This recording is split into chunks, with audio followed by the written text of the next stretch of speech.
Good evening, ladies and gentlemen. We are live here at the Simon van der Stel School in Wynberg with Jackie Brice Boxing Promotions presenting Battle for Glory. Our main event will be Aseko Notele against Lopez Maluleke. Aseko Notele, undefeated bantamweight prospect.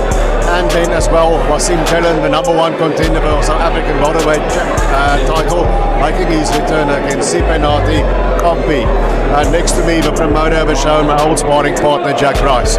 How are you, Drux? Awesome. Welcome to everyone. Good night of boxing. I think you summed it up, and we're ready for the first one.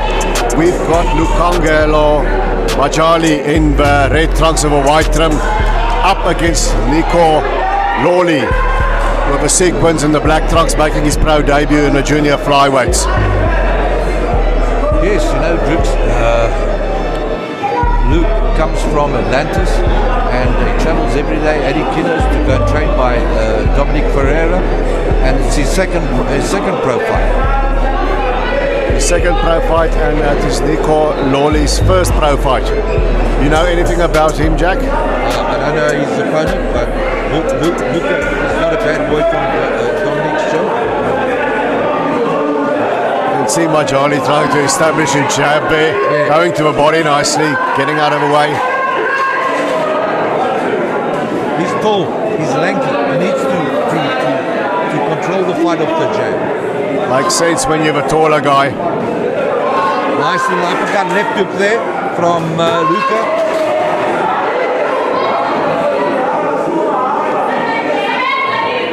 That's Luka Majali, yeah. Lukongele Majali. The Majali is working nicely with a jab, but Loli is coming to fight as well.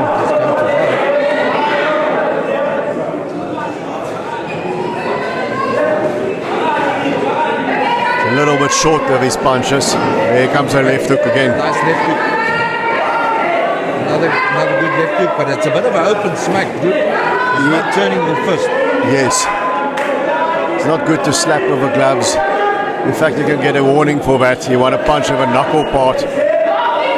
Absolutely. He's just got to let his hands go. He's got the fistics. Just got to let it go. Nice combination there from Luka. Nice jab to the body. Upstairs falls a little bit short. There's that hook again. And uppercut. Luka's going to control the fight on the outside. And obviously, 4 rounds, you've got to put the yards in to impress the judges. It's only 4 rounds. You can't afford to have a warm-up round or anything like that. You've got to win every round here.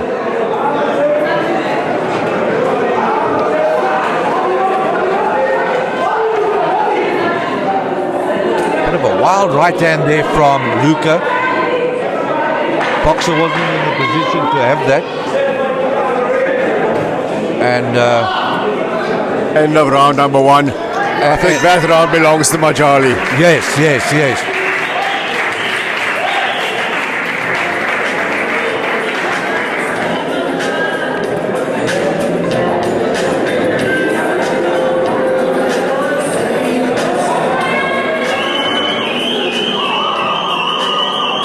And we've got our awesome ring girls again. I almost thought we've got our female Western Cape champion. She's coming.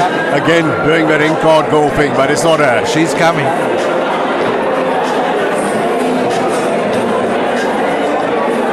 I'm talking about Simon Kele Tuncheni, of course. And it's good to see Colin Nathan here in Cape Town and working the corner of Luka. Colin fresh from Namibia, where he was in the corner of Abdulaziz Kunert as well. Yes. Great to see Colin down in Cape Town. Luka ready to fire.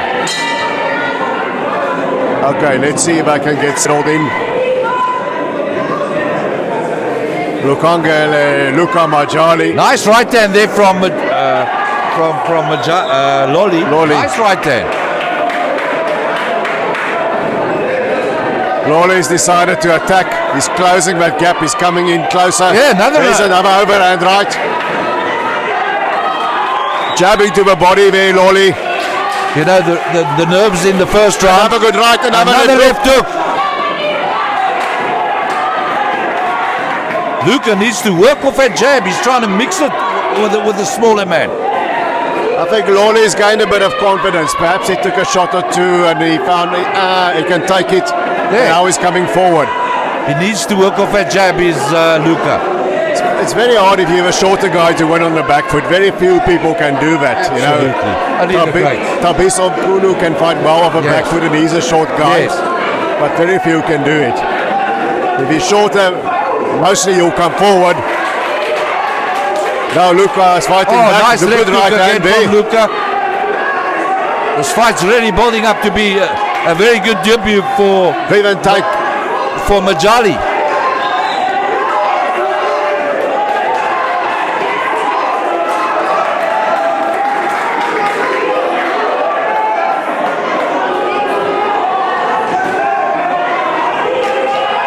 Holding there for a moment. They go again. Nice left hook again, but he needs to follow it up. He's getting this round back again, looks like it. Yes, Lawley started well. And now Majali is taking the round back, but it's not over yet. He's got to work off that jab. Oh, good right. Big blow there from both of them. Another one.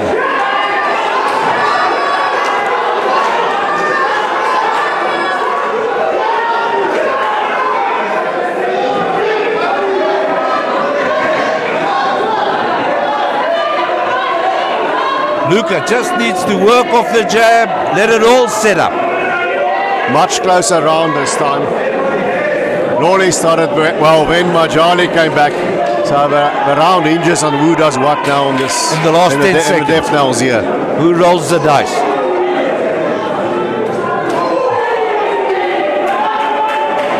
You know, these junior flyweights can really bang.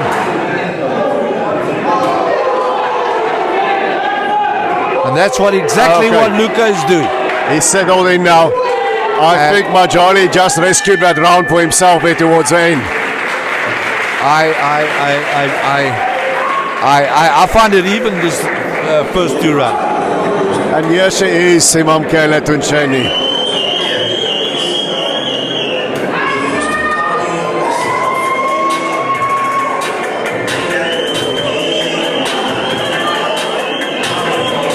As she's doing her ring card goal duties, Jack, what is the plan for Simamkele Tuncheni? Are we going to see an SA title fight at some point?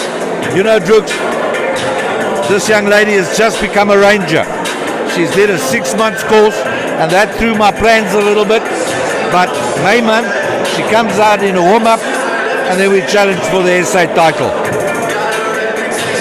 Okay, good stuff. It's one of the better female fighters that you'd be interested to see in something big. Now we go into the third round. Round number 3.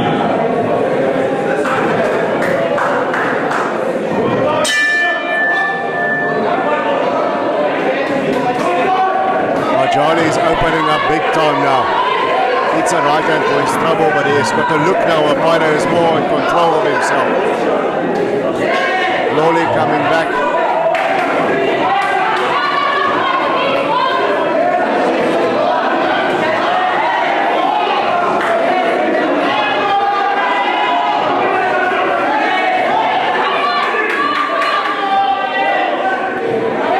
Well, if our unofficial scorecards are right, it's 2 rounds to Majali. We could be wrong. But that means that Lawley will have to score a knockdown to come away here with a win. That's a thing with 4 rounders. I agree with you, Drooks. I've given it to Luka, but it was a close round, the second round, and I think he needs to score a knockdown to win. However, he hasn't really started this round very well. Luka's catching him with a jab.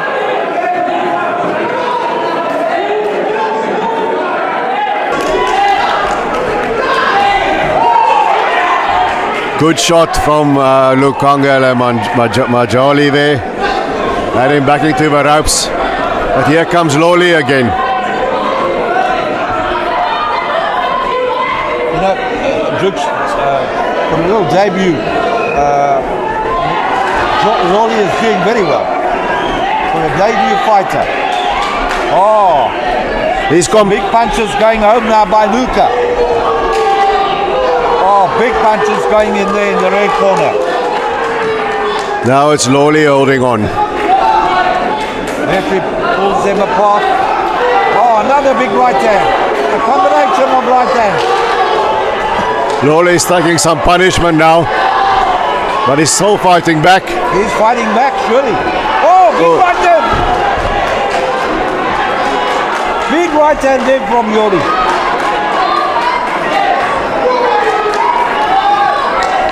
It's been an excellent fight so far. Very, very competitive. First fight of the night. They started off well, that's for sure. Lutuli works the body for the first time. It's going upstairs, downstairs now. A bit more punch variation from Majali, which is good. Oh, some nice uppercuts coming in there from Luka.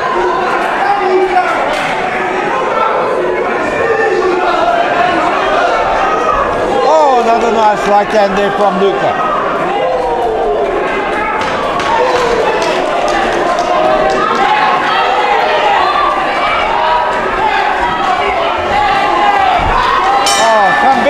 Good slugfest here at the end. What a fight. Non-stop exchange here.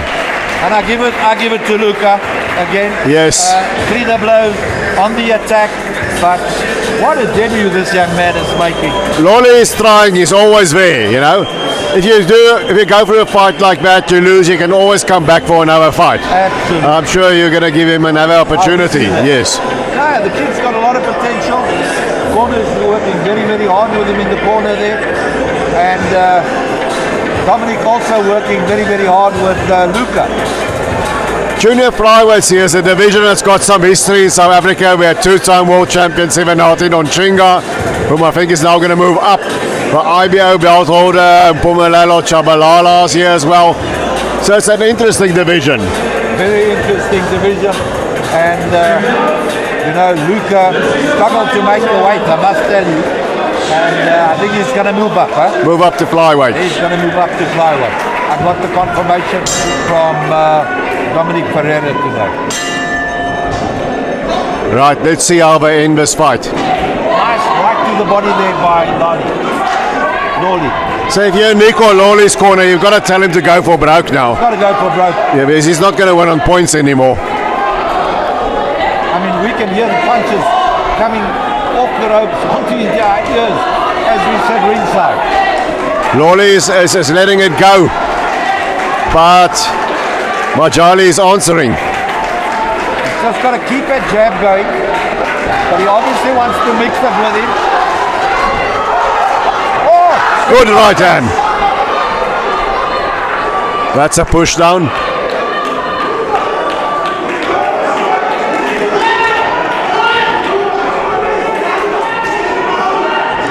He's complaining about his left eye, I think. He's complaining about his left eye. Oh, his blood coming off there. He's cut above a left eye. Seems to be quite a cut there.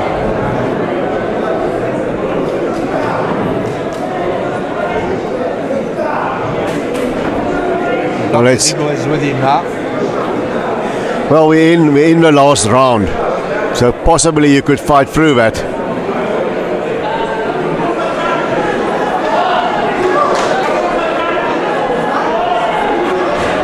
We're waiting for Dr. Dibwe to give his report.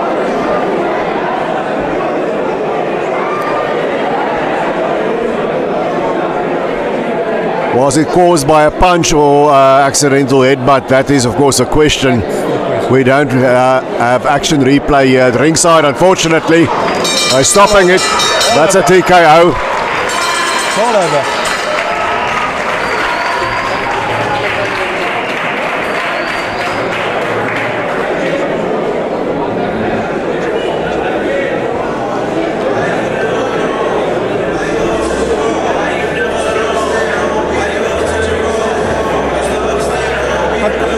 I've got to give credit to this young man, Nikico.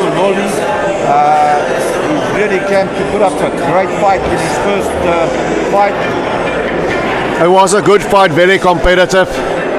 You know, a fight, if it would go to the cards now, you might see a score, you know, like 40-36. But that doesn't mean that the fight wasn't competitive. So you can have a fighter losing every round, but it's still a war. Absolutely, yeah. And I must say, Luka came on very strongly. I obviously saw his corner talk to him quite hard after the second round.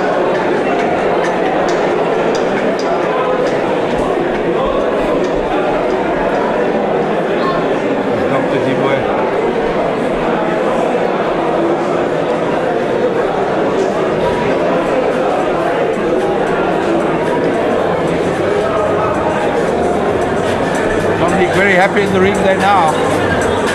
Yes.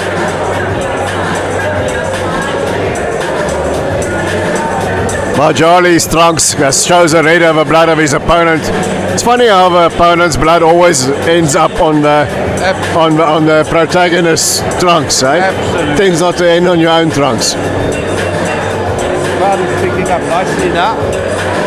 Obviously, way before the main fight.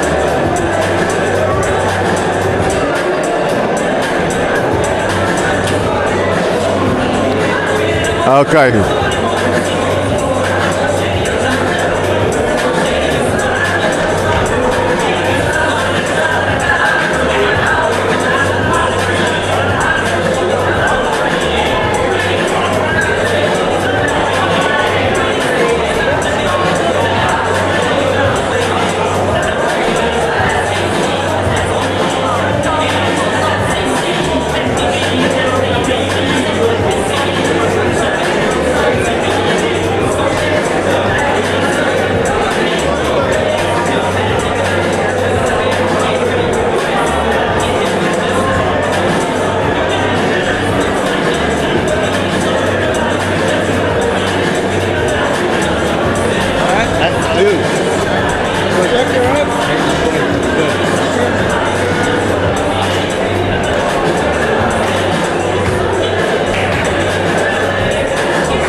There we have it.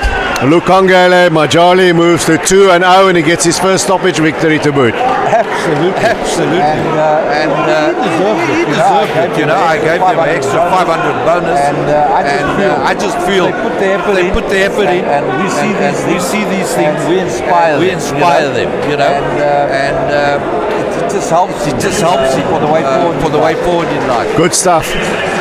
And the old days of people used to throw coins into the ring. I haven't seen that. I guess that's gone with inflation. No, I think my young lady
Well, Jack, we've got a 4-round junior flyweight bout. Once again a junior flyweight bout, but it's a females now.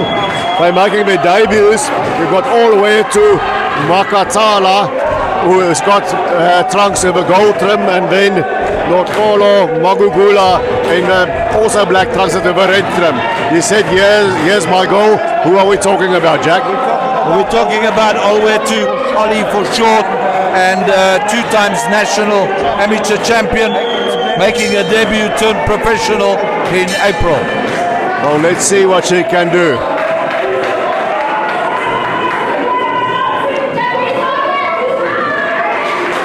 They both, obviously the nerves kick in. You know, I remember my pro fight, my first one. I actually won in a knockout in the first round. Just takes 10 seconds, and then it all comes. When was your pro debut, Jack? 1983. Good Hope Centre. Good Hope Centre. I knocked out Mulagwana Wiseman. There we go. You never forget your first. Never forget your first. Well, let's see what's going on here. They're sort of sussing each other out, a bit tentative. There, all the way to Makatala. Lets her hands go. Nice, compact, tight fighter is Ollie. Don't know much about young Noxolo. Obviously sussing Ollie out.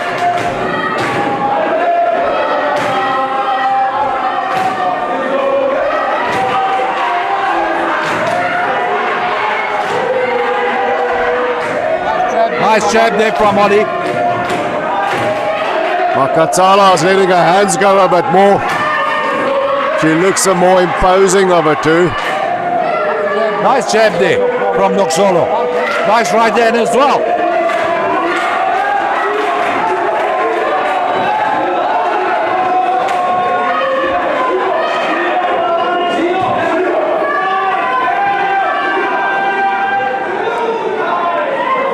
This has got to work. Magula is coming sort of forward steadily, but she's struggling to pull the trigger, and there it goes. As I was saying, she let the right hand fly and the left hook. None of them hit the target. I think all the way to Makatala probably shaded that round. Just shaded when it, her opponent was close, she just let her hands go somewhere on the arms, somewhere on the body. Just shaded it. More attacking fighter, but we're not the judges on ringside. Yes. We're the commentators, and it's not official. It's not official.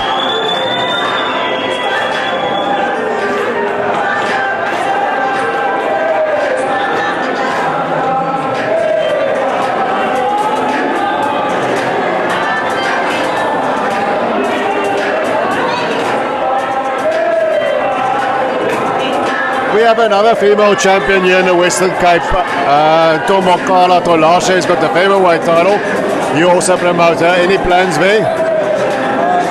Sorry, Brooks, I was just watching the PM now. You've got another female champion here in the Western Cape, the featherweight champion, Makatala Tolashe.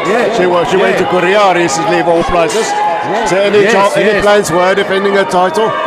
Yes, she's doing it in 2 months' time, and we're busy with negotiations for Tolashe. But back to the fight. See a lot of nerves in this Oliveto goal.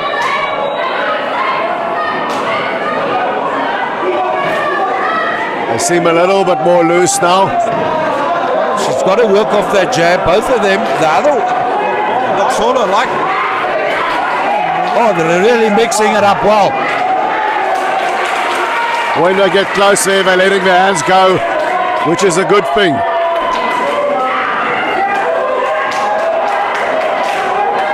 Oh no, nice body work, and to the top. And to the top. They're really going at each other. Letting it go on the inside. Magula is answering now on this round. Noxolo is really coming back well.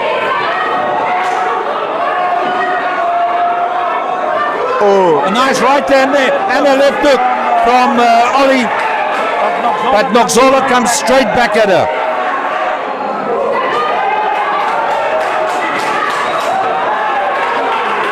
all the way to Makatala. He's letting her hands go. But you'll see Magula, she's got that high guard. She's sitting and she's waiting to place a single shot. He needs to throw more combinations. Easy for us to say, we're not taking the lever here. But she's definitely picked up this round very well. Is Ollie. Worked the body and the head. But it's toe-to-toe stuff all the way. Ollie is busier, and that's how she's winning the round. She's just busier. Ollie looks to be playing quite hard.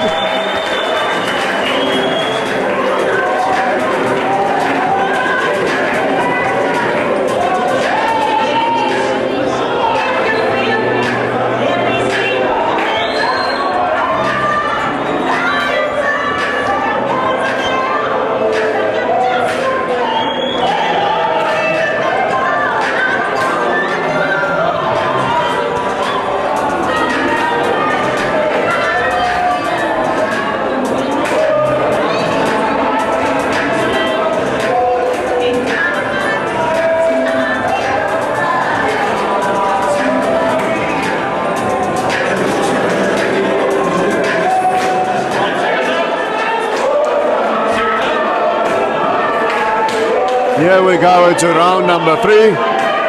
All the way to Makatala against Nokolo Magugula. Right, let's go, let's see.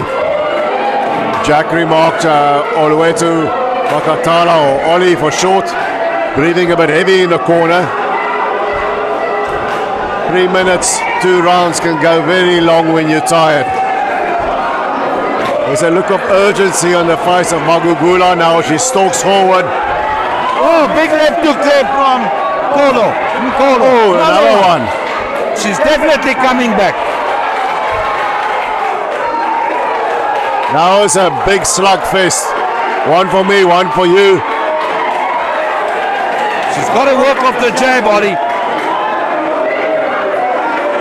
Magugula is slipping the jab quite well. She steps away from it, she slips under it. Yes. She just needs to let her hands go a bit more, because as soon as she gets close, Ollie is letting those hooks go. He sort of shoe-shines her. Makatala working off a jab. She wants her inside. Definitely, this round is definitely Makatala's round. He's landing some shots. As we say that, Ollie comes back. He comes back, she flurries back over, like there, you know. When she's there, she lets her hands go. 2 lands to her body, rest to her gloves, to her arms. And then she comes back with And there's a jab. That one misses, but there she scores to her body again, right? So you let your hands go, some of it's going to score. And Magugula is just sort of looking for the opening, but she's getting outworked on her way.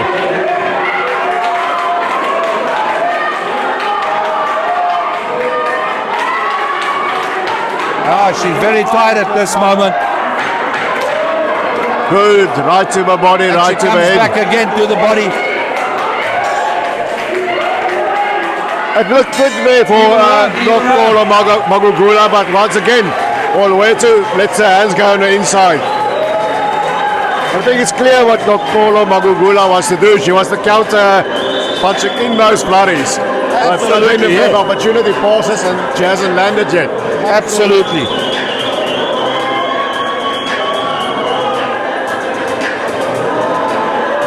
I definitely think now that she's blowing a bit Alweto, she needs to use the jab. But you know, you can't tell a fighter who's making a debut just to use the jab all the time. Yes.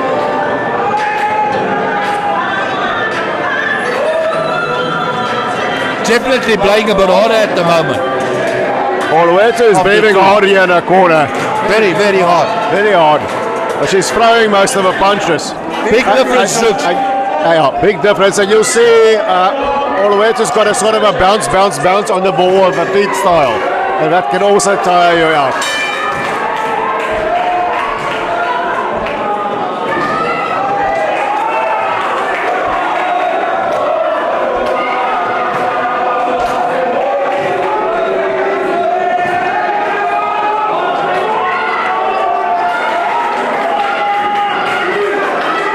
Let's see what happens in the fourth and final round. Give credit to Notolo. She's coming at it. Olwetu has decided to stick and move a bit more here. Nice little right hook to the body there from Notolo. Using the jab.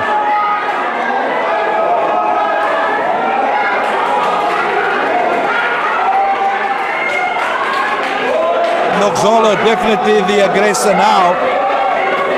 She realizes her opponent's a bit tired as she almost stumbles over. She's got her towards the ropes now. She's got to keep her there. She's fighting with some urgency there. Magula. What a fight looks. Good fight, another war. This is what can happen when you call it a mini war over 4 rounds. Big punches coming there from both.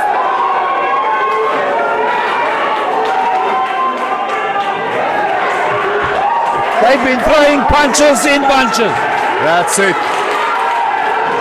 Now we're leaning against each other. I think Olweto's done enough to win this bout. I gave it 3 and 1 even round. This could possibly go as an even round as well. It could.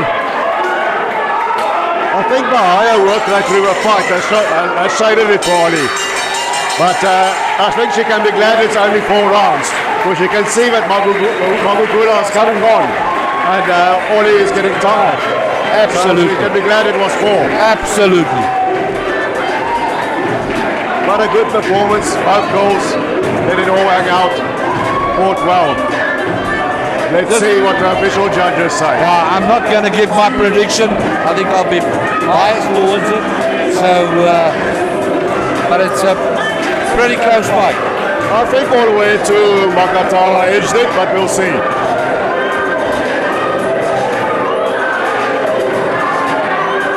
I'd like to see how the judges score this fight. We've got a world-renowned judge sitting at ringside, Dion Duarte, world-renowned judge and referee. He's one of only 2 South Africans who's actually refereed a world heavyweight title fight along with Stan Christodoulou. I think Stan refereed the Mike Weaver, James Phillips fight, and Dion did Anthony Joshua against Kubra Pulev.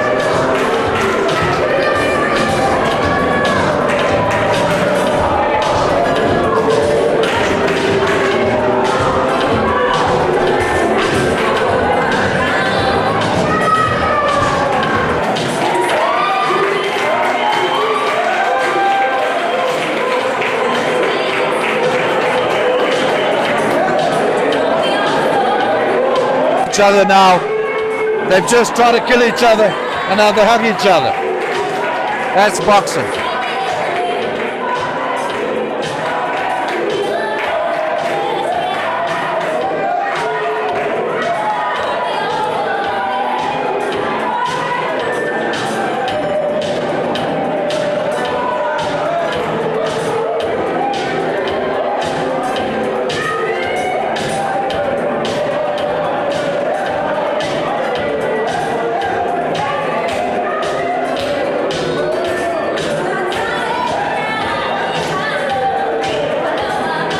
As we wait for the referee to get the scorecards from the PM, I can see Olweto has a big crowd. She's a young girl that comes from Stellenbosch, Kayamandi area.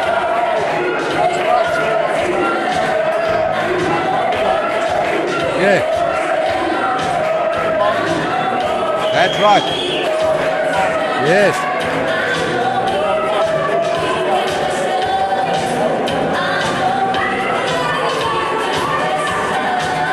And here we go.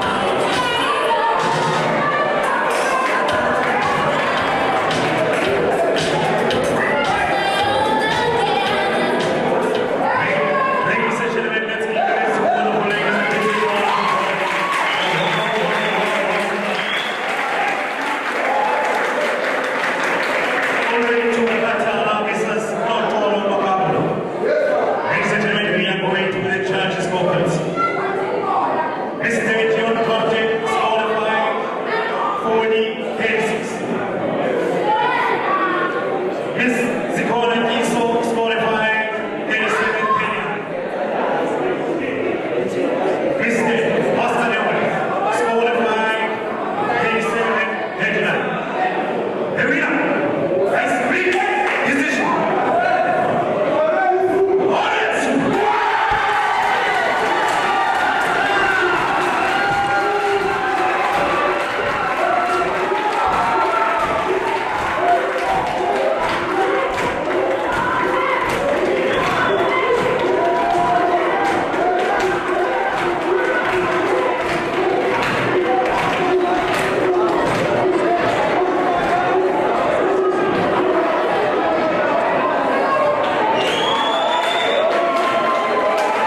Well, we've got a 4-round welterweight bout now.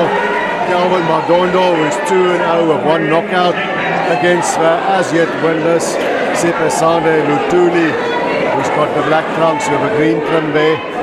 And he's only had 1 professional bout, and that didn't end well. A first round knockout loss to Bruce Lee Bukotso. But let's see what he can do against Calvin Madondo.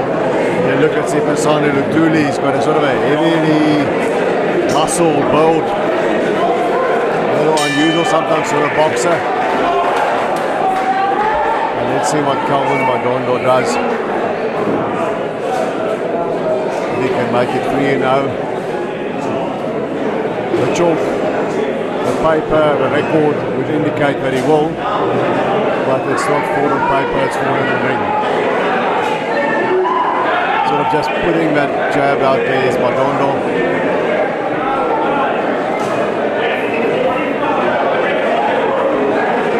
Lutuli is sort of stalking. That's a better jab. He's going to let his hands go when he jumped back. So Jack, we've got Calvin Madondo 2-0 trying to make it 3-0. We've got Sipesande Lutuli trying to score his first win in the pro ring. He comes from Ceres, just outside I think Worcester area, and he boxed against Bruce Lee last time. You remember that fight? He lost in the first round. He got tagged, but he dropped Bruce Lee. He's a big puncher. I've told Steve Newton Boxing, don't take this kid lightly. He's got a strong upper body and sort of thick set. He's Lutuli. And we see Madondo very relaxed, just picking that jab, or sort of an up jab like the Americans like to throw from the hip. A very slow starter is Calvin. In his last fight as well, that was last month. If you're a slow starter, you better get to the 6 rounders and the 8 rounders quickly. Because slow starts is not what you want in a 4-rounder. Absolutely, and I'm sure his management is aware of it. Bit of a slap right hand there from Calvin. Again, and now he's in the corner. This kid Lutuli can hit. Lutuli went for a body there and then got one to the head in return. He's much tighter, but he has a good left hook, I promise you.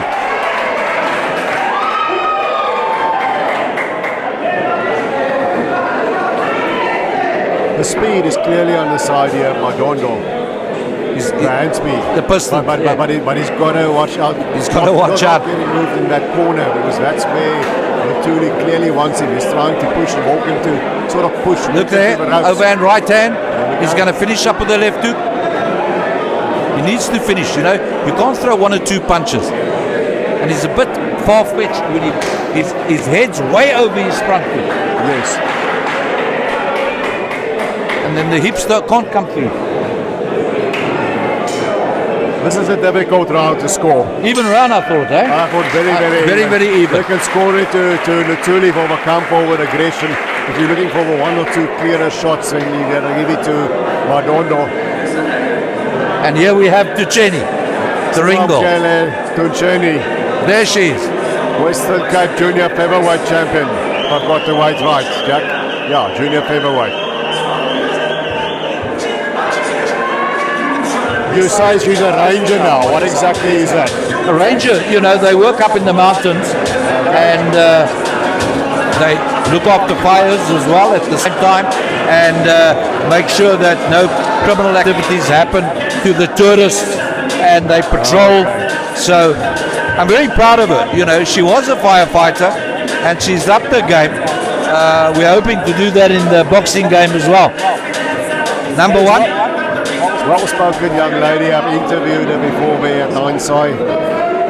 And you've got a feeling she's somebody that can go places. Oh, lovely young, humble young lady. Let's get back to Calvin and Lutuli. From. Oh, there's a right. But Madondo sees him coming, you know, so he sort of braces and he steps back, so he doesn't take the full brunt of it. Big right Big hand. right hand. And he follows it up with a left hook. You hurt him. He's dazed.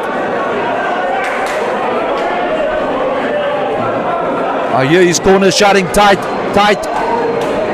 He's got to be careful. Now it's interesting there in the corner. He reversed him nicely there. He hurt Lutuli there, but Lutuli then is coming back. Oh, he just caught him with a left hook again.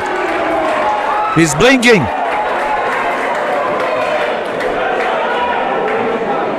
Lutuli wants to work that he can get that left hook in.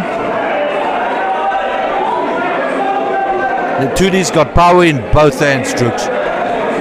Oh, another one there lands from Madondo.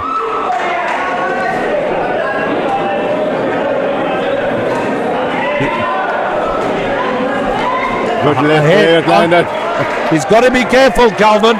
This kid's dangerous. Can't play in a boxing ring. Good right there after the jab.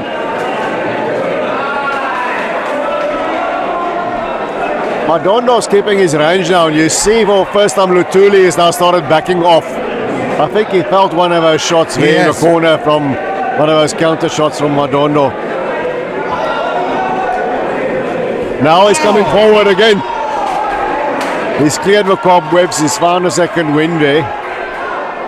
Nice quick combination from Madondo. Just got to get his chin tucked in, because when he goes through the middle distance, watch where his hands are, Drooks. Good left hook. Right hand. He's got to be careful. Got him there. Oh, he got him. And the referee is giving him a count. It's giving him a count. I think his glove touched the canvas there.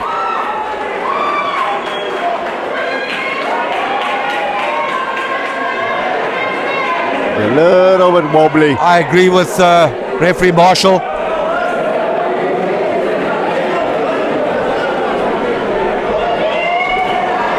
He's got to be careful. This kid can hit. He's dangerous, that's for sure. Now he's got him on the ropes again. Oh, short right hook. Short right hook. Right uppercut, and it ends that combination. Puts Lutuli on his back. He's very, very wobbly. He's back dancing. He's reacting to the referee. Saved by the bell. Couldn't come soon enough. Saved by the bell.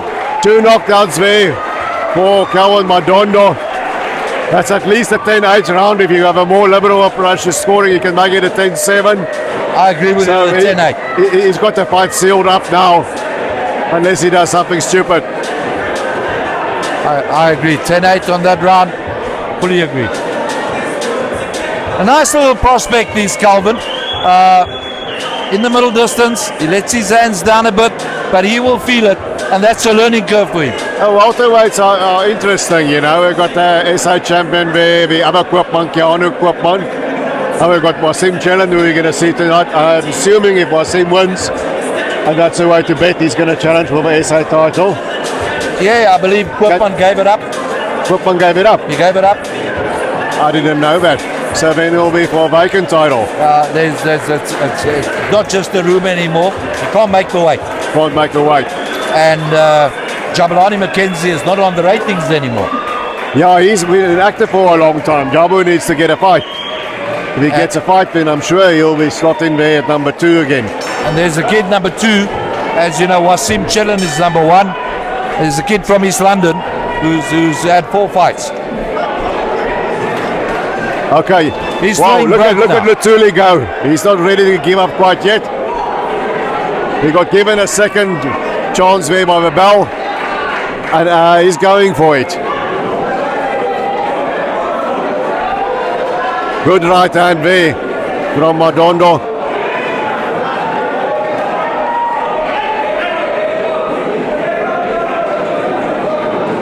That's it. Work off your jab, Calvin. That's it. And then set him up when he... There you go. There we go. When he's off balance. Nice.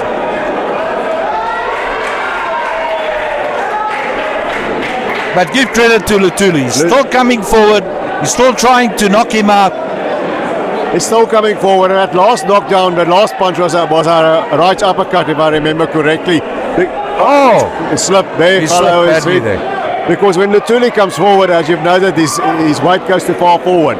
So a guy like that, if you can time him correctly and nail him with an uppercut. Oh!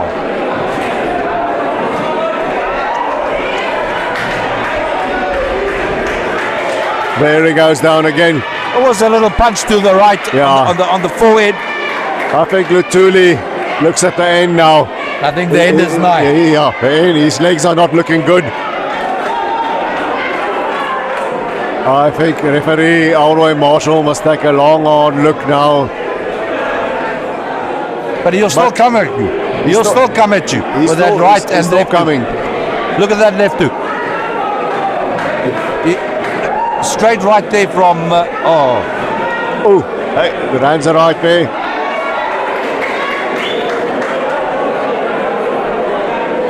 He's got to work off a jab, Calvin. He mustn't try and mix it. Finishes up with a nice combination. And referee Eddie Marshall looking very closely at Lutuli. There he clips him with a right, but Lutuli's coming back. He wants to try and get that left hook in. But I think he's blowing a little bit now, so the power is not there anymore. Now the legs definitely are not looking good. Even when Lutuli is throwing, you can see he struggles to recover his balance. He almost wants to go down with the force of his own punch.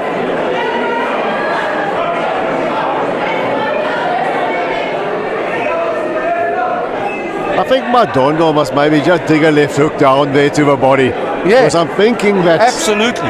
Lutuli is breathing hard. If you hit him there in the body a shot and come upstairs, you're probably going to get him. Correct.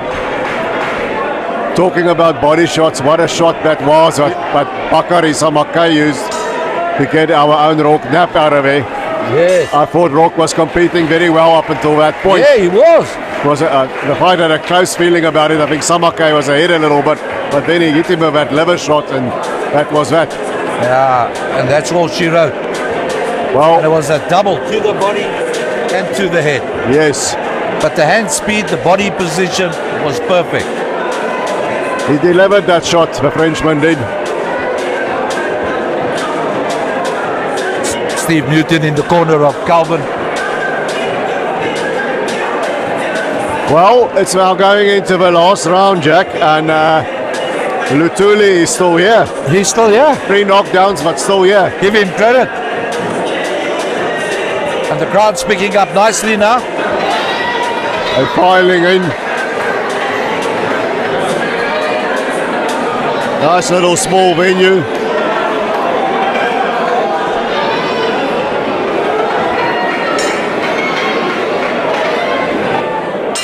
As we go into the 4th round, Calvin versus Lutuli from series. And it's good to see these series fighters coming through, you know. Definitely. It's out in the farm areas. Nice left and a nice right there from Lutuli. Lutuli goes once again.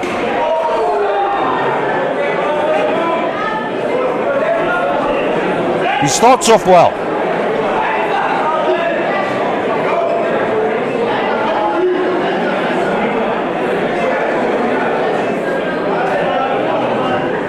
Big.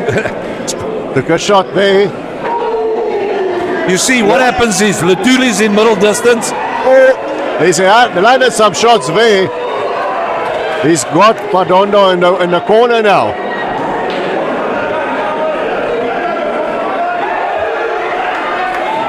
I give this kid credit.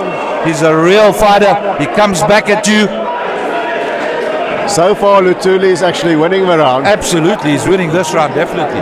It's not going to be enough to win him a fight, but he's coming back well here. You can see Madondo is breathing through the mouth there, and there's got him on the ropes as well.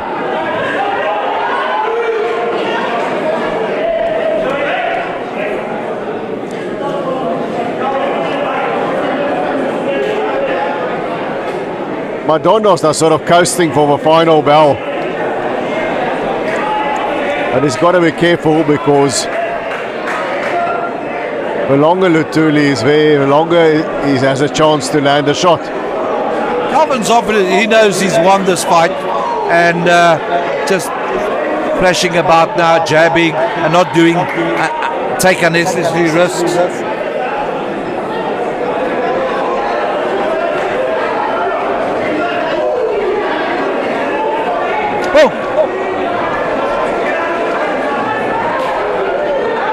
He moves and steps around well with his opponent, does Turned him Madondo. beautifully. Now he's got him. Turned him beautifully. He's got him on the ropes, yeah. That's it. That's it. End of the I fight. agree. I think I agree. it came at the right moment. Lutuli gave his all. He gave his all, I agree. But he wasn't defending himself.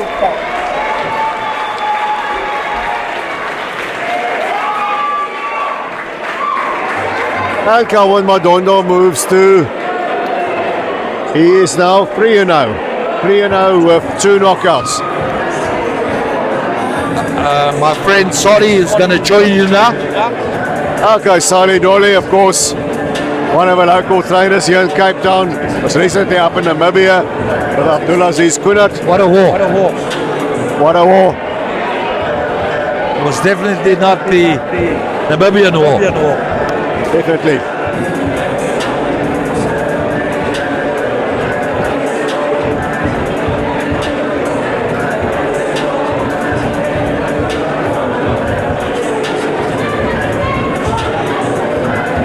So we're 3 fights deep in the squad. All 3 fights have been good competitive fights.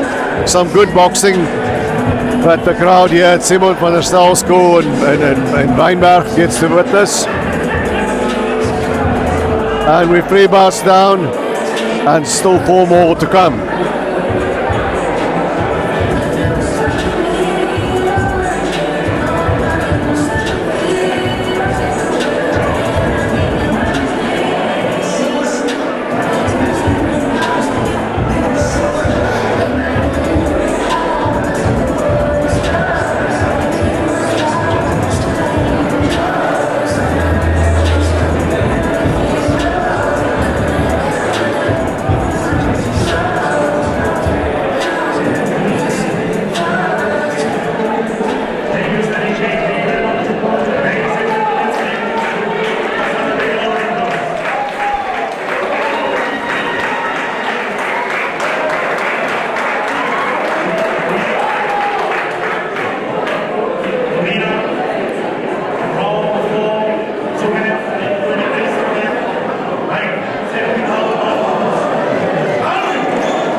Oh, that's it. Calvin Madondo winning this fight to a TKO fall.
is classified to finish for 6 rounds in a flyweight division. Introducing our champion, Mr. Robert Felix. Our judges, Mr. Noel, Mr. Noel, and Mr. Gomes. And the campaign celebrating the world recognized and the global recognized Mr. Chelon. And now, introducing all of us. Goes on the right hand side, winning red and white racing. 50.5 all the way from this vehicle. Ladies and gentlemen, he comes in with a little of vehicles, tools and one way. Let me introduce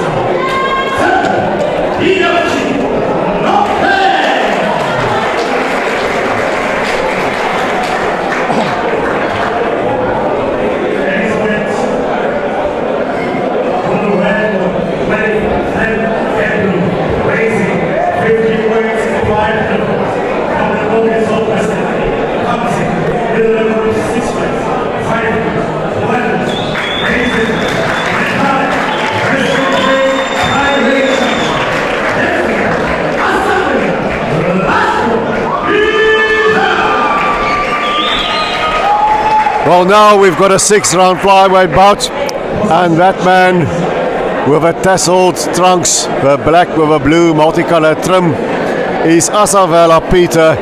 He is a Western Cape flyweight champion. He had 2 wars with Simon Kele Finini, the last one of them. That's where he won the Western Cape flyweight title. And he's up against Seppo Mokele in the red trunks of a white trim. Mokele is 1-2. His last fight was a knockout, lost in the first round. But don't count him out, because we see what happened in the previous bout.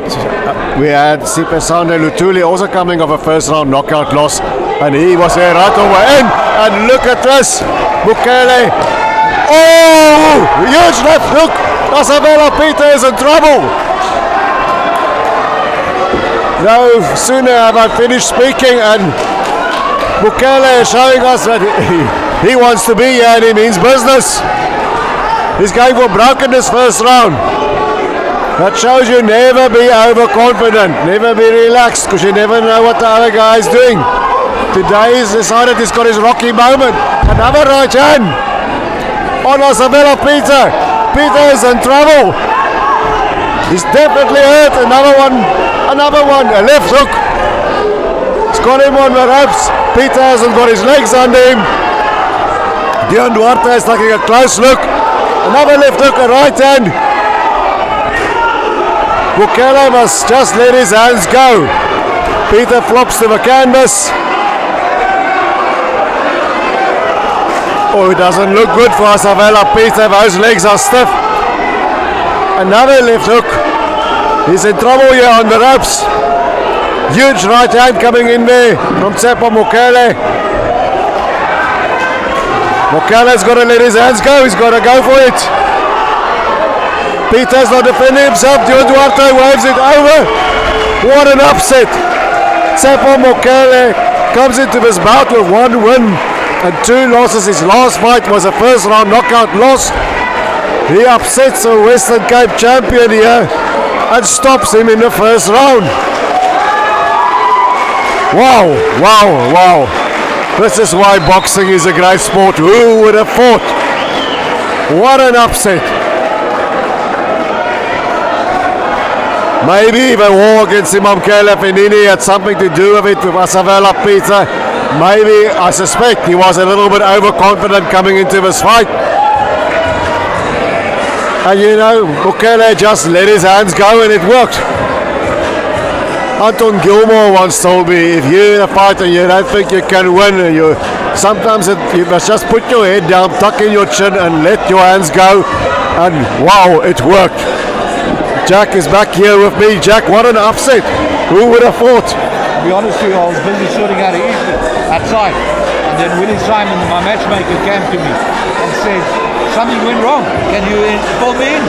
Seppo Mokele, he came from a first round knockout loss in his last fight, and in the fight he just went for it. He caught Asavela Peter with a left hook, right hand's left hook, had him in trouble. He just kept on punching, and Peter's legs were all over the place. stiff, and eventually he had him. He flopped over canvas. Wasn't a knockdown. Got up, but he was badly hurt, and then Mukele had him in trouble on the ropes and kept punching, and Peter wasn't defending himself, and John Duarte had to step in. He caught him. I think he caught him cold there with a left hook in the beginning, and just kept punching. And I think Peter couldn't recover. This is obviously a big upset.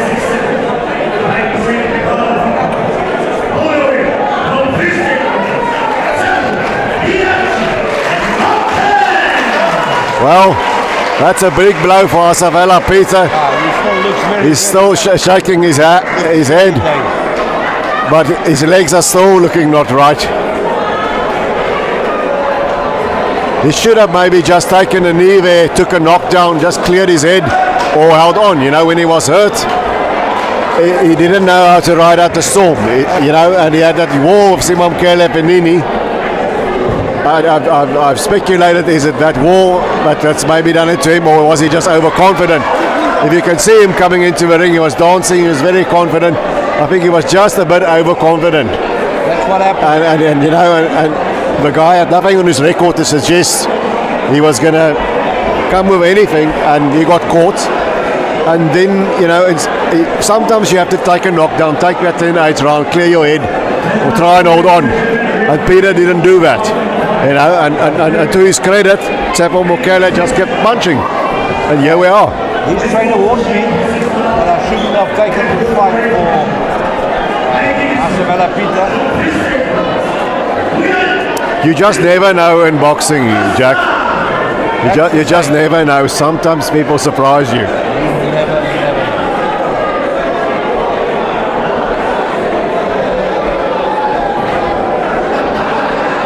It's a hard lesson for Asavela Peter there.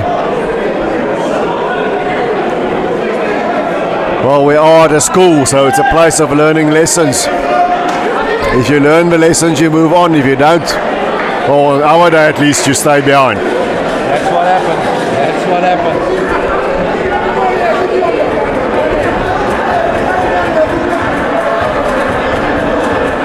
So next up, we've got Abuyile Lumkwana, 3-0, against another 0-1 fighter, coming off a knockout loss. Another Tsepo, but Tsepo Jafeta. So I don't know. Must we pick Tsepo Jafeta to win if it's going like this? I think it's Jason Paul. Jason Paul. I see 6 rounds cruiserweights. Those guys aren't cruiserweights.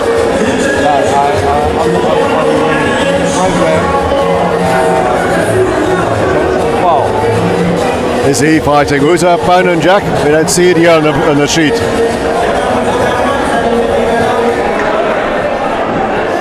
Yep, these are definitely cruiserweights.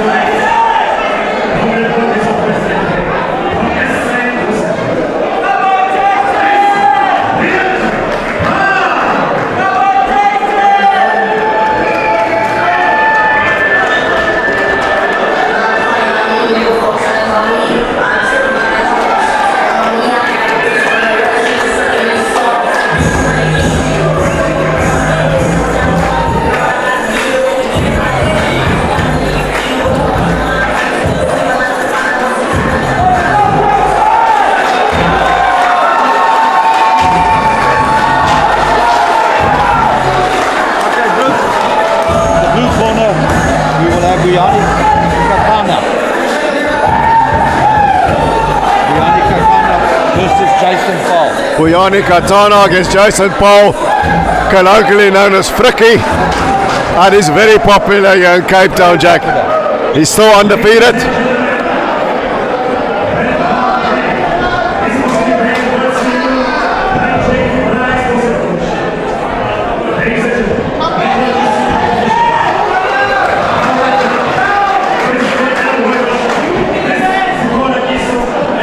Jason, yeah, very popular in Cape Town. I think he's 2-0 now. 2-0, all of them knockouts if I'm right. His opponent, I think, he's had 7 fights, 6 fights, 2 losses, 2 draws, if I remember right. Katana.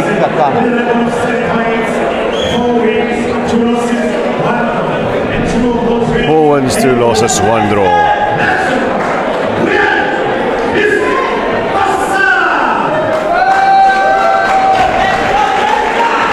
Jason hasn't fought for about 5 months now, but he's always in the gym.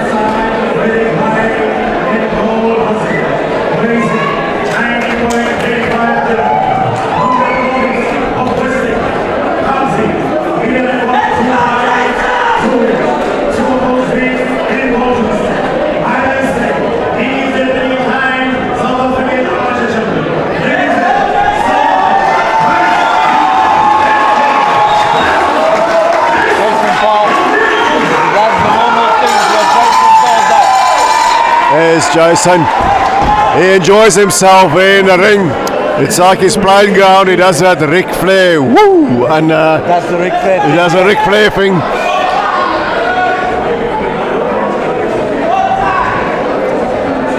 I'm a big Ric Flair guy myself, but this is boxing. You can't enjoy yourself too much here. And he's got a more experienced opponent to the ones that he's used to. And he hasn't gone beyond two rounds yet as a pro, so let's see. He's fighting a much more experienced fighter. And Paul is in a southpaw, changes back to orthodox. And these are the bigger boys of boxing, you know, so nice shot to the body.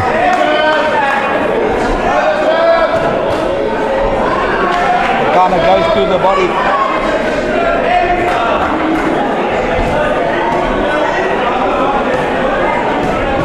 Katana lets his hands go. Digs to the body of Paul. Just watching it. Bloodies to the body. Right and left hook.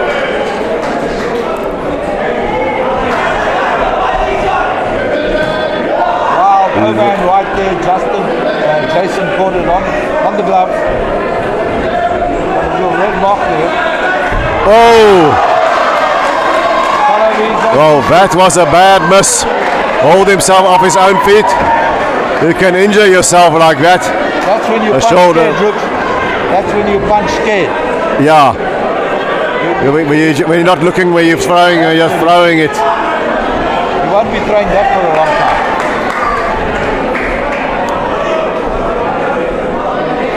Jason trying to set him up.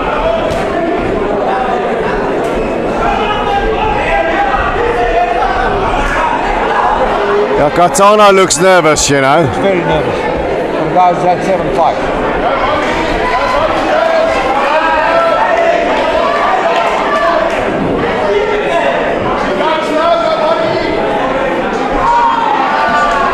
Good body shot. To the body there. Paul is holding himself. He slipped. Yes, a slip. Also, he was throwing a punch, threw himself off his own feet. You know, if we looked at Lutuli and Mukele just scored a big upset. They were underdogs, but they came with a winning attitude, coming to win. Correct. And Katana here doesn't look like he's coming to win. He's all over the place. He looks like he's coming to survive, and he's hoping for a lucky punch, like there.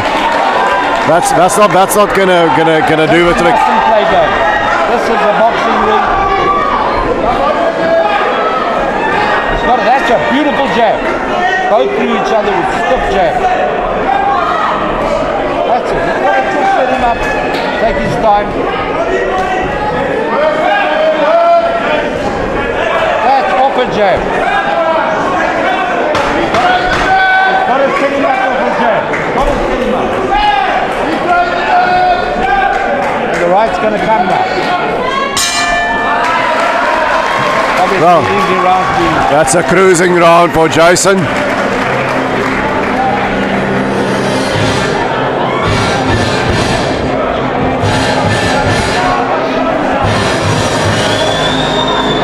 Body busy talking.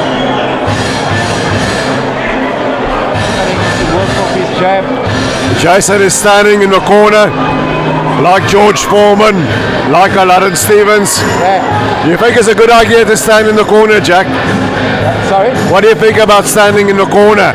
Yes or no? You know, a lot of fighters do it. Aladdin Stevens was trained by the Slang family, the old man, and he never ever sat out, as long as I can remember. A lot of our fight fans out there won't remember Aladdin Stevens, but what a fighter. South African lightweight champion, fought them all, somebody who could have been a world champion in today's era, I think. But you know, if you're standing in your corner, you better make sure you stand all the way through, because if you suddenly go through a round and now you're sitting and your opponent seeing that you're sitting, you know, he's going to think, I've got him now. All right, back to a fight. Jason's working nicely behind that jab. Good shots to the body. Something. Wild blow. Is that 4 wins this kid from Bloemfontein? Biani Katana? There, at the right hand there.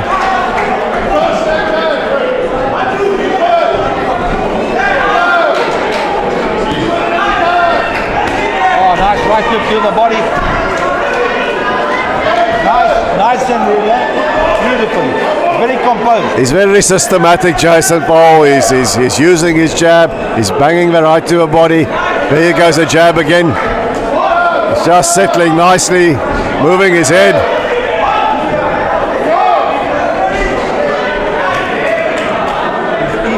Left hands off and the right hand. Good uppercuts. Matter of time. I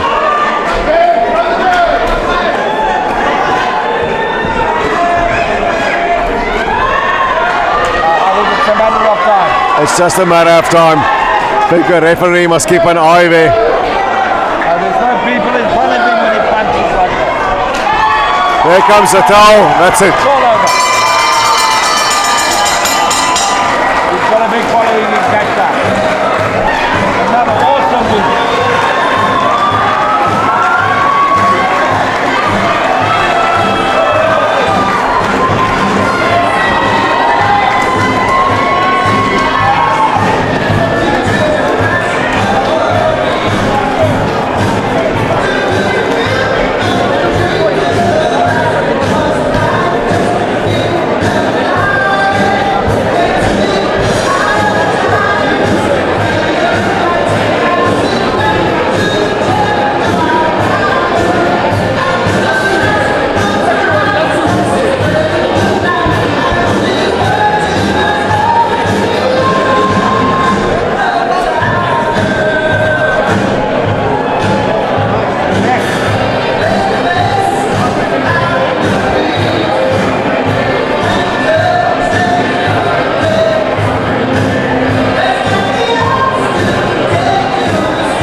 Well, Jason Paul moves on. Bright future for this young man. He's got a bit of a fan following. It's not a very deep division in South Africa. You got the veterans still hanging around. Tabiso Mkunu, I believe he's fighting Amador Kalonji. Is he not on Kevin Larina's title defense? But beyond that, there isn't too much. Akani Puzi, maybe if he wants to come down from Bridgerweight. But the bigger guys always attract the attention, and we've had a long history of a cruiserweights in South Africa. WBA world champion Pete Kraus. We've had long time IBO champion Kevin Lerena, and in between we had Sebastian Rothman, who had some minor world titles as well, WBO and IBO if I remember correctly. We had Cesar Makatini, who challenged twice for a world title. So we have a bit of history in the cruiserweights.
Now we're on to the next bout, welterweight division. Wasim Chelon against Sipenati Compi. We see Compi up here in the ring, an old veteran here in the Cape Town scene, a real tough journeyman fighter.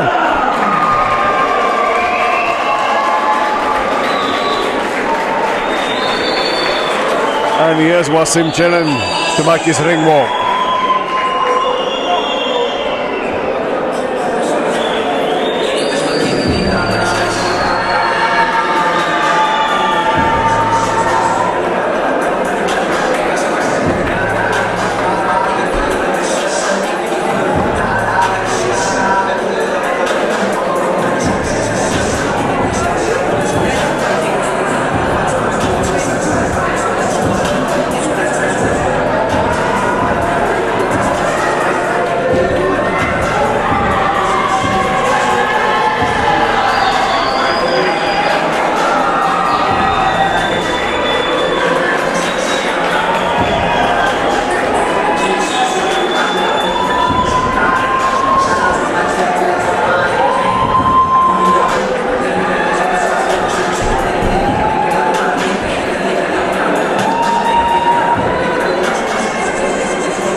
Big cheer for Wasim Chelon.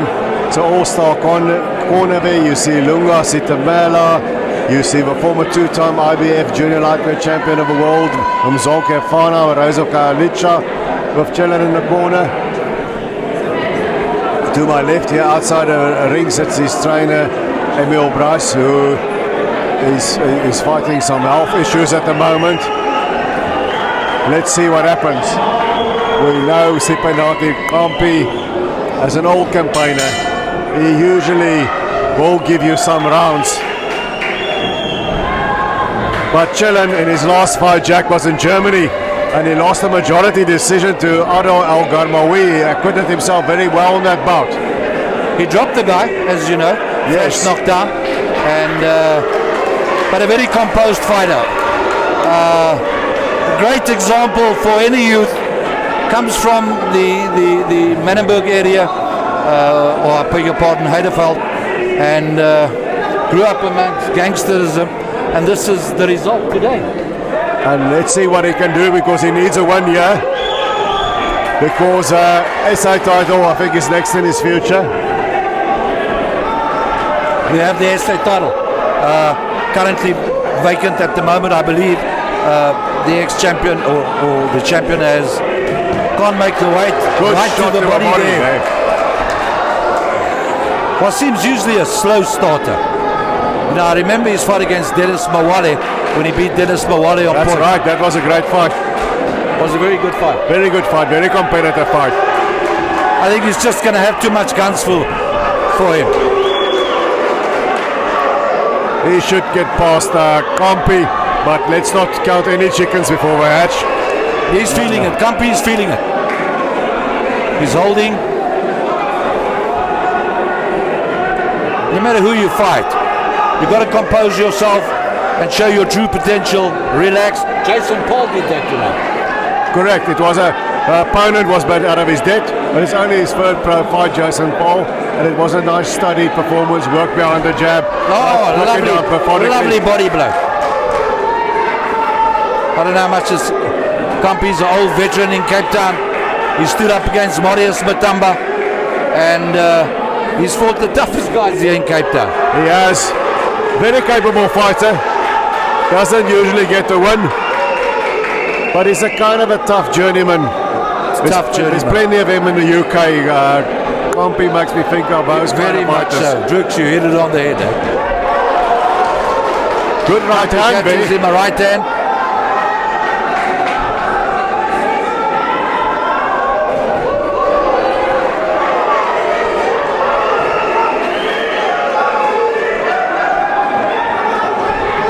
Obviously, I can see Chelon just trying to go out for the knockout. Sometimes you just got to let your hands go, and knockout will come by itself. On its own. Drooks, I tell the fighters that when I was training Cody Saunders, I don't know if you know, I trained Cody Saunders. Yeah, there in the beginning, yes. And he wanted to knock him all out too. And as soon as when they realize, when the knockout comes on its own, oh wow, oh right there to the back of the head over Compi. And they look at and stare at each other. There we go. Things are heating up. And there we see the Rose of Kaalicha, Cape Town's finest two-time IBF world champion, in the corner of Wasim Chelon. Mzonke Fana, yes. Mzonke Fana, and of course Alan Dillon, we all know him there on the outside. Yes. And we got Jongi. I'll tell you, I think Compi has had more trainers than fights. But he's a good old soul. A hell of a humble gentleman of the game. As Colin Nathan once said, Cape Town has got the best characters. We may not be the mecca of boxing always, but we've got the biggest characters in the game.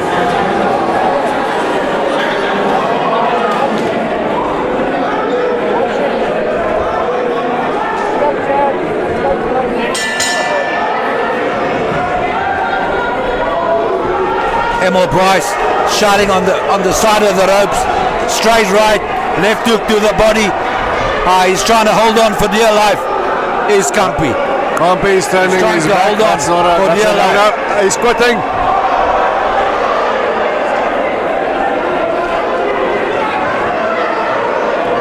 Compi's turned his back on his opponent. Turned his back on his opponent. So that to me is... He turned his back on his To me, opponent. that is his quitting. Looks like he's got a severe cut to the right eye and at the bottom of the left eye.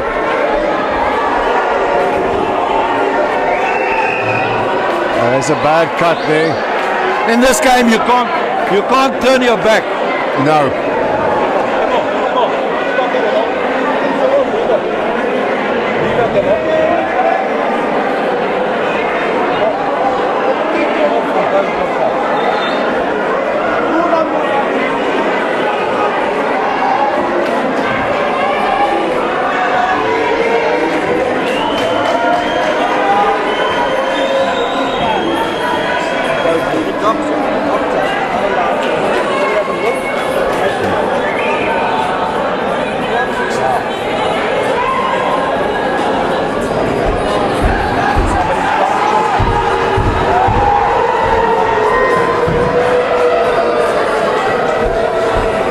Obviously the doctor, he's got to make a call, and he can't repair the eye while he's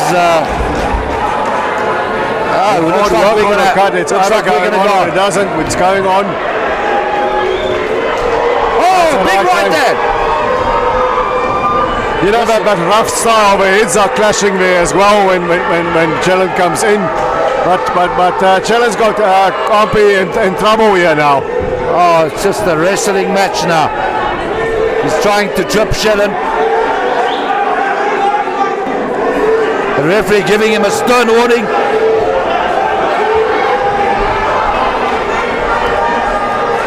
Oh, he's diving in.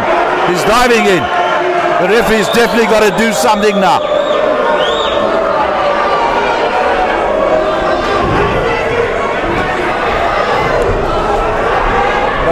I've got to deduct a point or something. The referee's got to give him a stern warning now. Compi is grabbing him and walking him back. He's trying to survive.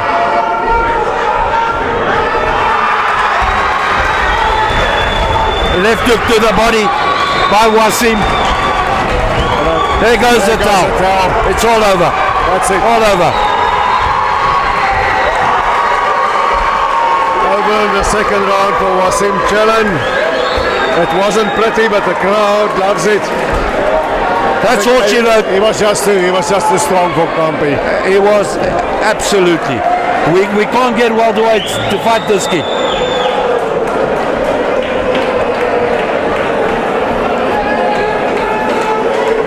Jackie Brice going up to him.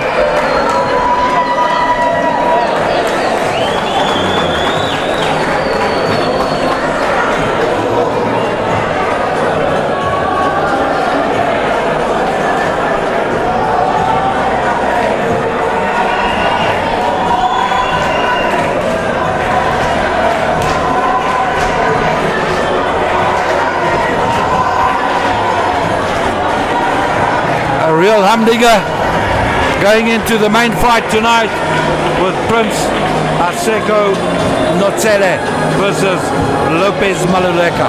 Sounds like a Mexican. Yeah, he's named after one of the Lopez fighters. There's been so many Mexican fighters with the surname Lopez. Ricardo Finito Lopez, a great strawweight champion, small guy, little big man. And then of course Tony Lopez, Tony the Tiger. Great Tony Lopez. Our Brian Mitchell twice, also for Dita Molifiane, as well as Dingo Tobala twice. So Tony Lopez has a long history. So not sure who Lopez Maluleke is named after, but could be one of a handful.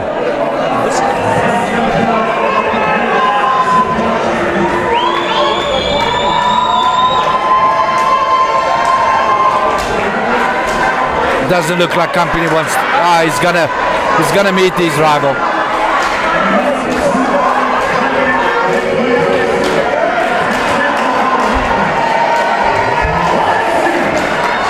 Clear him. Chelon. Oh, the crowd is happy. He's one of several fighters here that bring their own support team.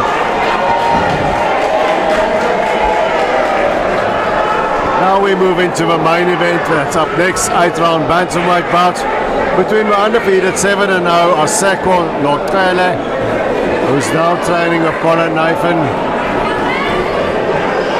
up in Joburg, and he's taking on Lopez Maluleke.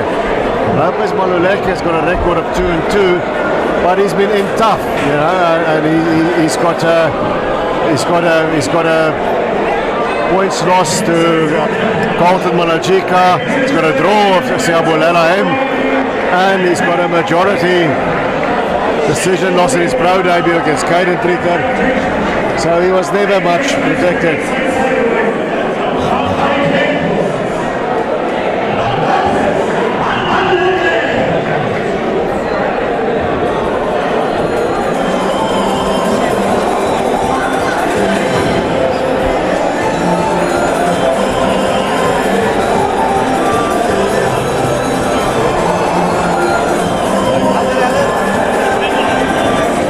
Joining me at ringside is the trainer of Semper Nobilis Boxing, Sali Dolly. Sali, welcome back behind the mic. Hi Drux, thanks. Yeah, it's good to be back behind the mic. Got called in by Mr. Jack Brice himself, so when Jackie calls, you respond to duty. You've had a busy night so far. Yeah, 2 of our boxers were on the bowl. We were meant to have 3. Unfortunately, on Bruce Lee Mugutso's side, the opponent came in 9 kilos overweight. Must be some new record. Must be. I mean, I can't imagine how you get on a plane from Joburg to come to Cape Town knowing that you are, I mean, surely there's some indication that you're somewhat overweight. Incredible. I'm sorry if you're a professional when you do that. Your license needs to be pulled. But anyway, we are here now. We've got Aseko Nokele, who's undefeated, 7-0, 5 knockouts. He's training at the Hot Box Gym of Colin Nathan. I believe you spent some time there as well recently for the Kuna Data fight. Yes, I did. So obviously we were there for a couple of weeks in Joburg to acclimatise to the altitude, as Vin took his similar altitude to Johannesburg. Want to spend some time with some of the guys there. Aseko is training in Cape Town though. Yes, he is under Hot Box and under the management of Colin Nathan, but as I understand it, he's actually training here in Cape Town with Bukile. Okay, and then we've seen a big upset already tonight. Sepa Mukele stopping Asavela Peter in the first round. So we were in the change rooms. Obviously, you feel the vibe. The corner looked confident. Everybody was confident in the change room. I mean, he barely came out of the change room before he came back, and I heard it was a stoppage, first round stoppage. First round stoppage. Mukele hit him with a left hook and just kept punching. He never recovered. Yeah, it's unfortunate, and that's the thing about boxing. One punch can change everything, and we've experienced that ourselves with Anele recently against Kwesidume Poo. Unfortunately, also got caught with a left hook, which we prepared for, and at the end of the day, in boxing, a punch can change everything. I think Mike Tyson said you've got to plan until you get hit in the face. While the boxers are making their ring walk, you've been up in Namibia with Abdulaziz Kunat. Was a very tough fight. He dropped the decision against Matthias Heiter. Tell us a bit about that. Drux, honestly, I think on paper, till now, Kunat beats Heiter. On paper, obviously there's a certain game plan. You need to box the guy. But, you know, at heart and for his reputation, Dula's a boxer, he's a brawler, and sometimes you just can't take the dog out of the fighter. To his detriment sometimes. Full marks for guts and durability there for Dula. But it wasn't a very tough fight. It's not his first tough fight. Where do you guys go to from here? Yeah, so the decision unofficially is to potentially look at moving him up to super feather and just test the waters at super feather. I think now with age to consider as well, you know, we want to look at what opportunities we can best provide him in order to ensure some sort of future success for his career. Now Aseko Nokele, what can you tell us about him? I think Aseko's a very good boxer. Sometimes waits a bit too long to take care of business, but ultimately he's very technical, very clinical. He's very enjoyable to watch. Nice compact pressure fighter, good technique, and we'll see how the Joburg move is doing.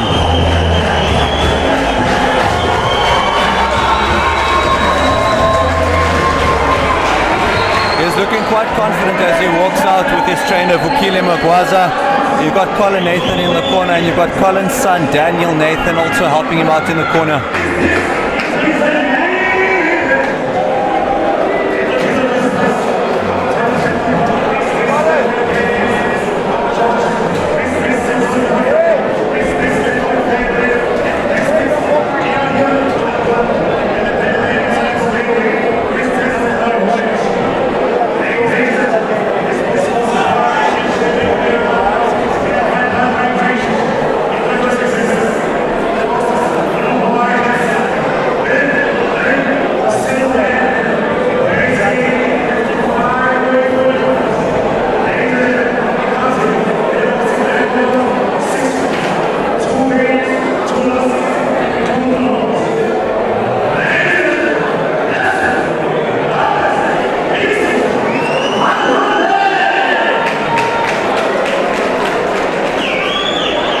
As I understand it yesterday, Maluleke came, if I'm not mistaken, just over 2 kilos overweight. Okay. I don't know what the final result of the weigh-in was, whether he made weight or whether they agreed to a catch weight. But Lopez Maluleke, if you look at his record, you know, he's been in very tough. He hasn't really been mollycoddled or managed with any sort of plan. He's lost the decision against Colton Malajika. He's got a draw against Siabula Lahem, who's now the South African junior featherweight champion. And he lost the decision in his pro debut to Caden Tritter. So he's always been in tough.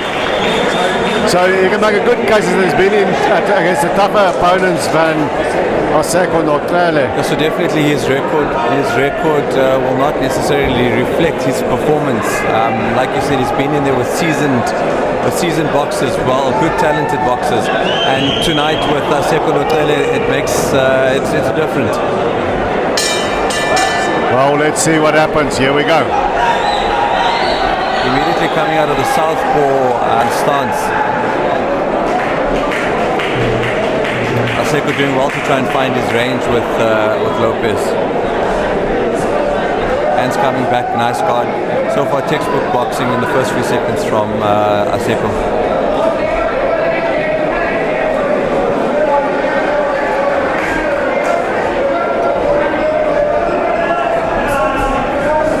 I'd like to see Aseko make it a little bit more uncomfortable for him. I'm just judging by the current performance now to keep him against the ropes and hold more of the center of the ring as opposed to tracking him over. Well, let's see.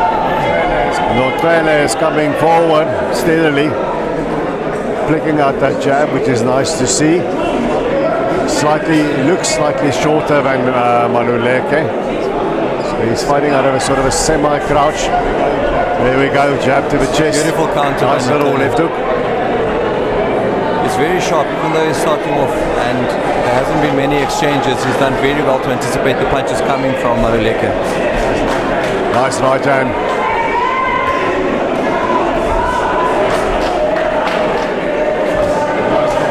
Nice left hook to the body.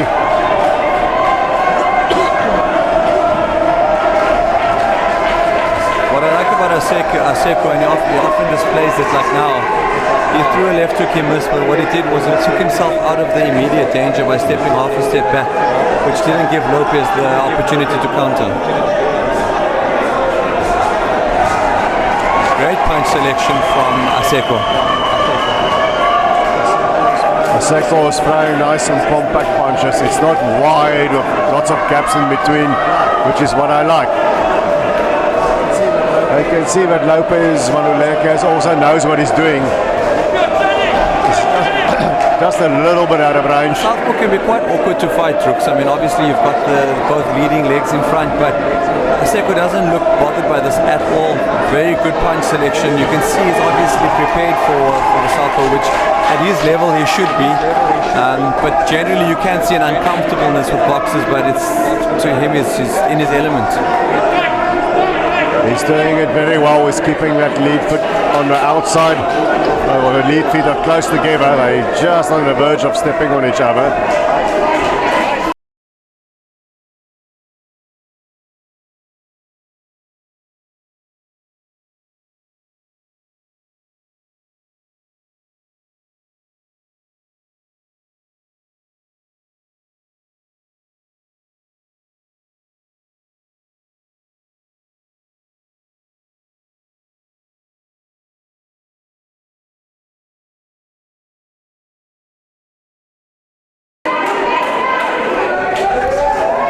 There goes the right hand.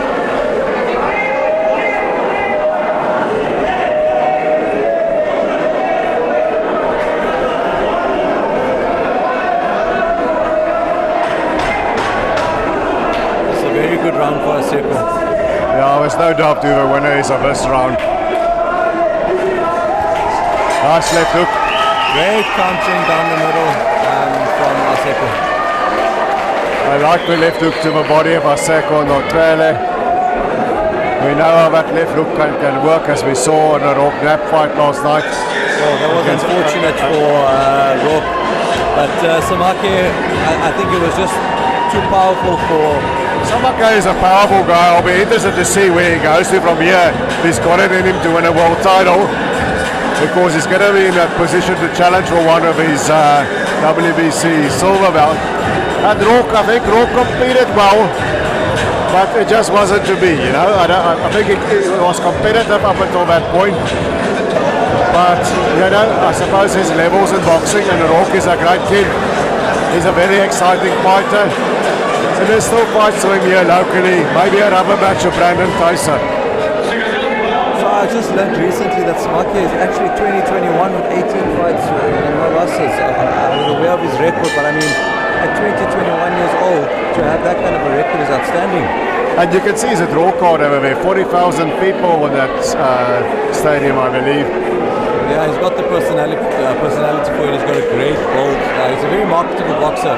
Reminds me of an Anthony Joshua kind of stature. Yes. Although, you know, I think Rock has been his best opponent so far, better than their common opponent, Al Musawi. So I have to see. But let's get back to here. Lotrele is still steadily inching forward, trying to maneuver Maluleke into the corners. Aseko's got very good distance control. He understands his range very well. You can see his footing, he's stepping, his half steps.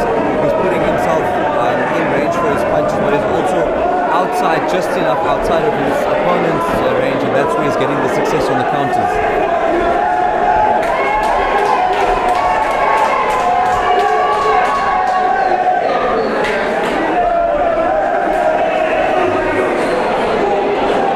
Such a nice tight guard from Aseko. So far displaying textbook boxing. He's boxing in cruise control, yeah. Nice body shot there again.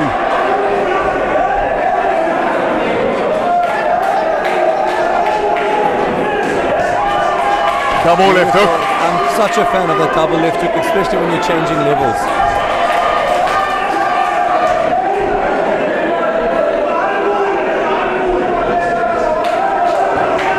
Maluleke comes back with a right hook to the body.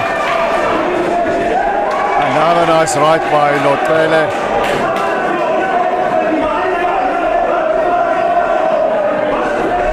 Maluleke doesn't look like a bad boxer at all. Quite skillful. You can see he's wary of Aseko though. He's struggling to find the opening. I think he's trying to read Aseko, but Aseko doesn't give him enough time to breathe.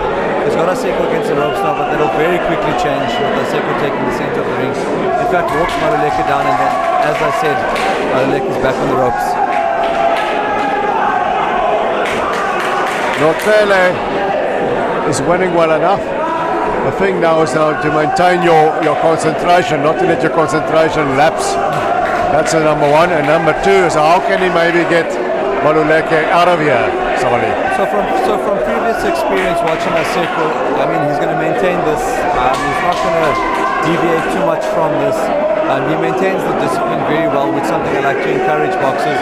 I think sometimes you just want to put more aggression out of him when he's got the guy hurt, but he seems to maintain that discipline throughout and just box on cruise control all the way to the end.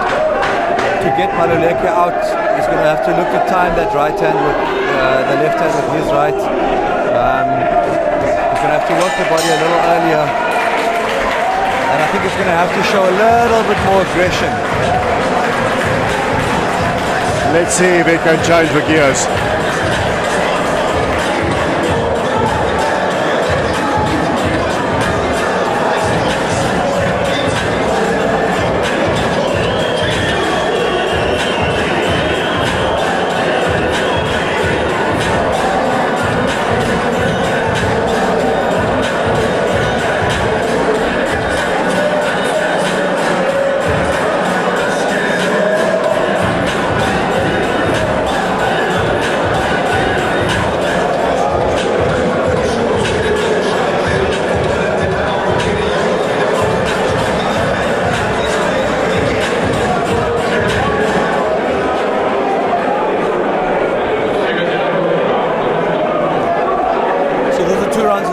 Aseko. I don't think anybody can really argue with that.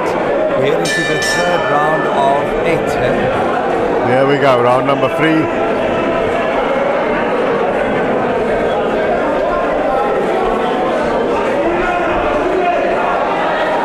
I think Aseko saves a lot of energy by having Maluleke between him and the ropes. Maluleke also then struggles to run away from his punches, so he's forced to stay on the ropes and move laterally, obviously, which Aseko seems to be reading quite well. Moving comfortably into his power hand, which is the right. Flurry of punches, great punch selection coming in from Aseko. He just needs to land some of them. Nice shot to the body again. Maluleke comes back with his own punches. I feel like this commentary is quite biased towards Aseko, but you can't help but highlight what's happening in the fight. Maluleke is going to have to show something special in order to come back into the fight. There was a nice lead uppercut by Maluleke from the ropes. He needs to get off the ropes more. He needs to make it a bit more uglier in order to gain success with Aseko. He hasn't yet found his range. Seems to be landing a few more shots than in the first 3 rounds. He's landed a jab there. But I think nothing that he's landed so far made Aseko not trail, I think, twice. And I think that's a problem. The problem is he's giving Aseko enough time to pick his punches. That was a nice little combination, which Aseko did quite well.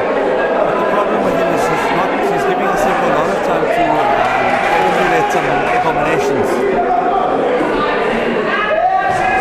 There we go. Those with the gloves. Maluleke responds well. Oh, beautiful double lift hook.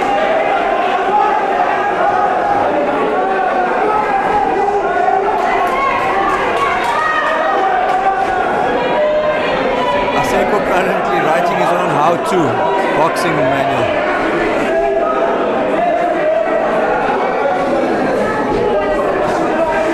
There's a good right hand.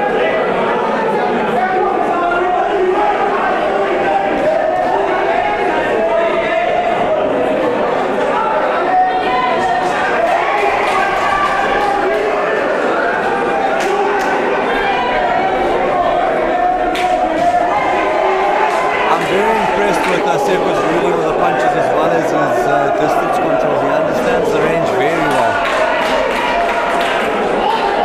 He's always out of range or in range. Although Lopez Maluleke is keeping himself in the fight, he's keeping Lutuli thinking.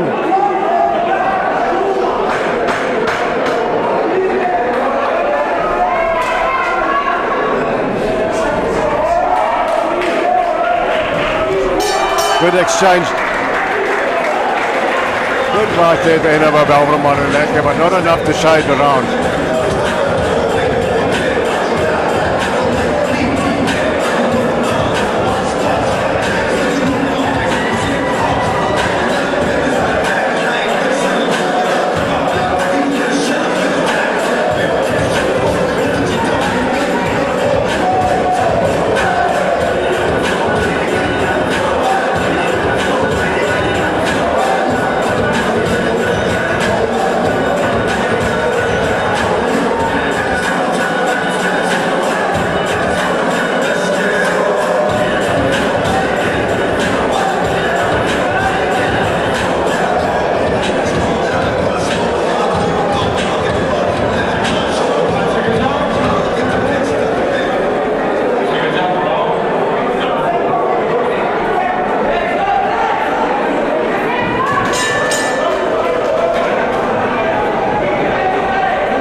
There we are again with Aseko Lutuli pushing Lopez Maluleke back steadily on the front foot.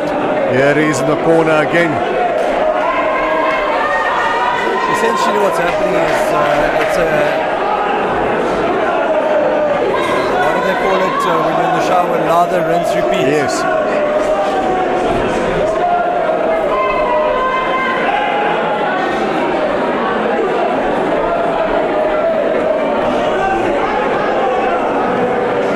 Showing a bit more aggression, but again reverting to what he's been doing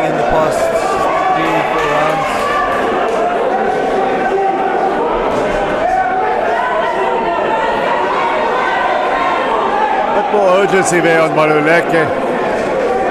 He's throwing the shots, but he's throwing them on the back foot. And he's battling to land. And there's no venom. In fact, there's nothing behind the shots other than a little bit of a pole trying to find the target. But yeah, nothing yet that has, I think, even made a step of flinch. Aseko tries for uppercut. Another left hook. Beautiful counter from Aseko. Aseko's a real pleasure to watch, Chris. He is a good little fighter for sure.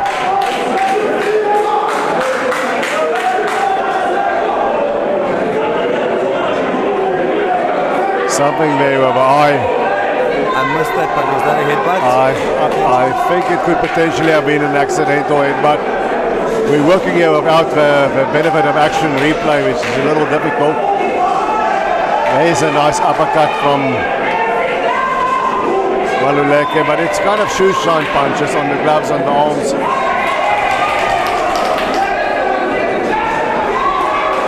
Nice right hand by Aseko, beautiful tight guard. At this point, Aseko's defense impregnable. Maluleke struggling to come inside. Everything he catches with Aseko that does slip through, the venom either gets taken out or there's just no venom behind it. There's a good Nice right hand. by Aseko. Beautiful left hand, great movement to his left. Aseko starting to turn it up a little bit more.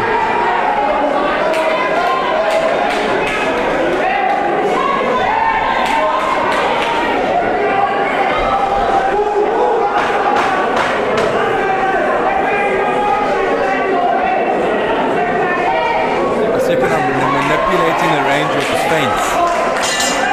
So he comes in, obviously, having set us up earlier, does a little feint, and then you have the Maluleke attempting to obviously counter those movements. That's a round where you've got to watch what's going on, because Lopez Maluleke was busy with his hands. He let his hands go, but they're not scoring in the target area. They're on the gloves. He scored some to the body, and then Notrele lands a clear punch. That left hook worked well for him as well as the right hand. So that's where you've got to look at what punches are actually landing and which are not.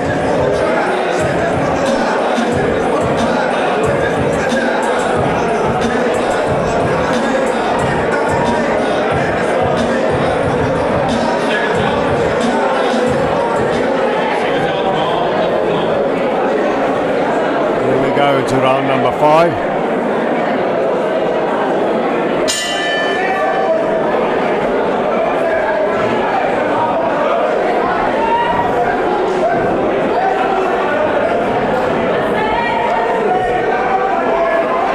Aseko's well, I'm hoping at least in this round he lets go a little bit more. He's got this look on his face which tells me he's looking to do something dangerous. I'm hoping that is the case. There is a nice triple jab. He goes over left hook. You can see Maluleke knows what he's doing. He immediately holds him there before Aseko can open up. And he's frustrating Aseko. Aseko shouldn't let the emotions get the better of him. He hasn't yet displayed any lack of control over his emotions. But if Maluleke keeps holding him, obviously he's trying to frustrate Aseko, perhaps baiting him into making a mistake so that he can, throw something out there. I hope something sticks.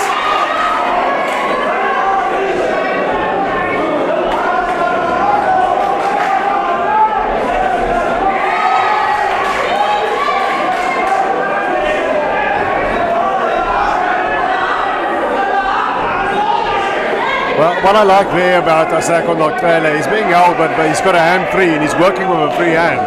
He does what he can do. He takes what his opponent gives him. But that's the thing, in those moments, you've got to try and keep working, keep chipping away at the body. But obviously, watch out for any counters when that hand is down, when that hand is busy.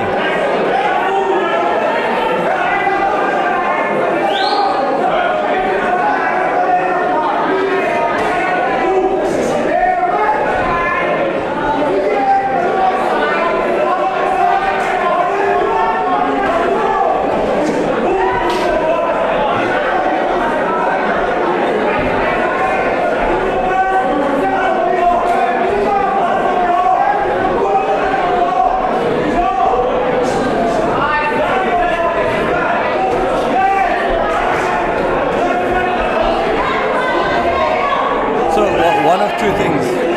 Maluleka trying to frustrate Aseko on the inside, or he's tired and he's obviously trying to buy himself some time so that he doesn't get caught with more punches by Aseko.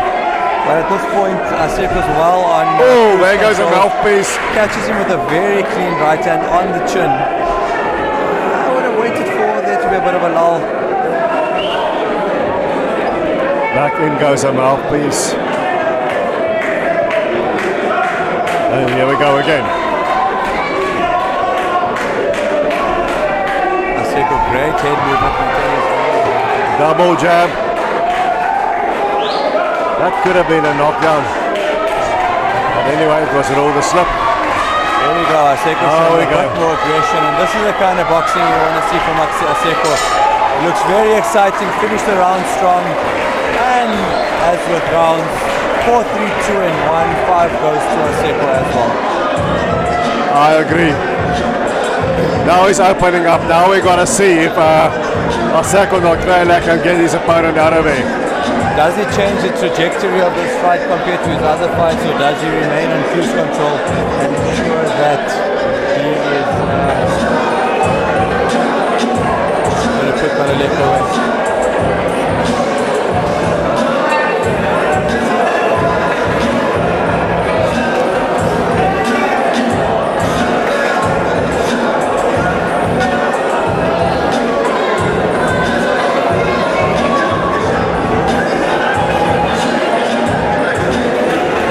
Both corners, there's a lot of excitement in the corner of Notele. Maluleka looks defeated, he looks tired. I think he's just trying to survive the round. There's a resigned look on his face. But we can't count him out.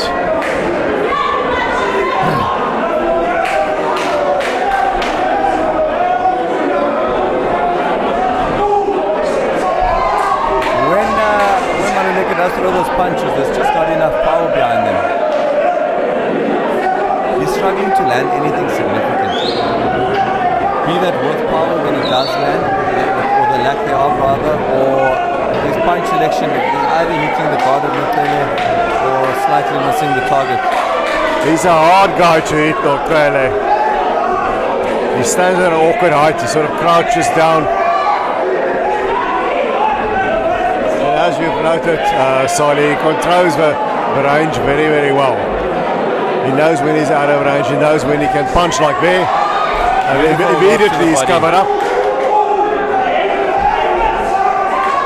He's got one hand that as you noted earlier, Drux, whether he's being held or like there, Aseko is working.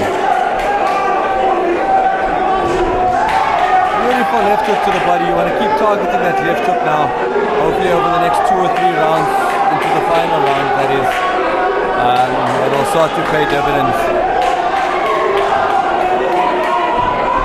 That jab made Maluleka step back into the corner. Now he's got to keep him there, Aseko.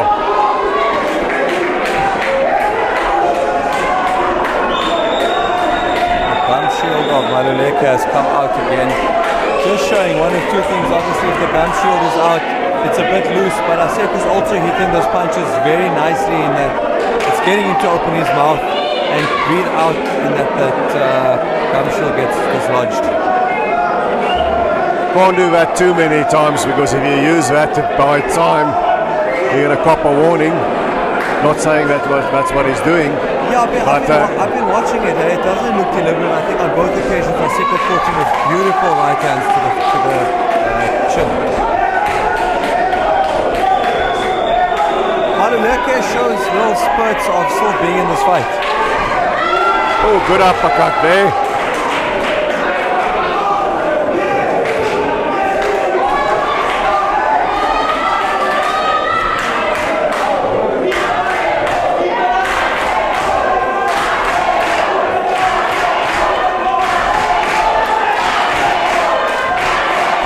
Chant of Aseko coming up here.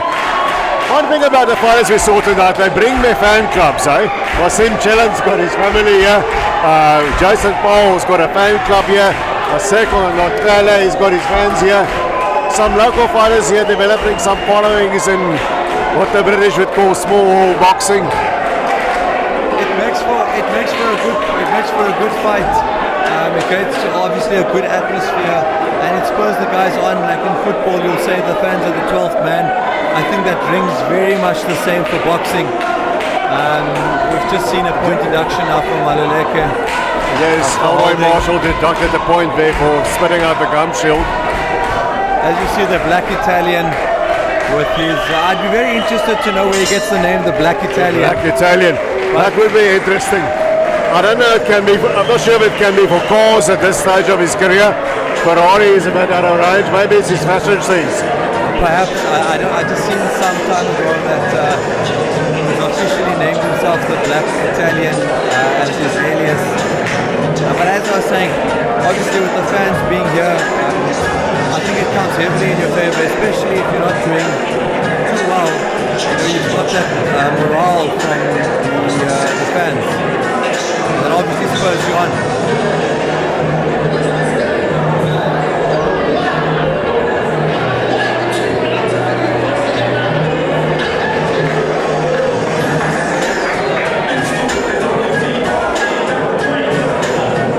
It's good to see some of the trainers out here. See Alan Dillon, obviously he had a fighter on the bill in Wasim Chelon. You've got Emil Brice. You see Jackie discussing with the fans. You've got amateur prospects like Tahir Davids, who's Abdulaziz Kunit's brother. He's currently in the process of going through to the provincial championships. Raik Mohammed also. I think he was voted fighter of the tournament at the provincial. So some good prospects showing promise for next year. Always good to have him coming through, and to have him coming through we need to have tournaments, and it's great what Jackie Brice is doing here. Yeah, Drux, I think my hat will definitely go off to Jackie Brice for what he's done for boxing in the past 2 or 3 years. If you look at all the boxers that have been in his bowl, minus the Jackie Brice events, look where their records would have been. So big ups to Jackie, especially on the development side of boxing. And then obviously he's got his SA and WBF champs.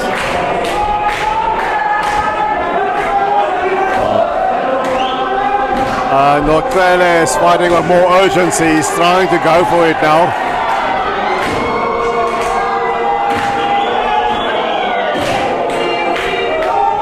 I sense an element of frustration now from Maseko.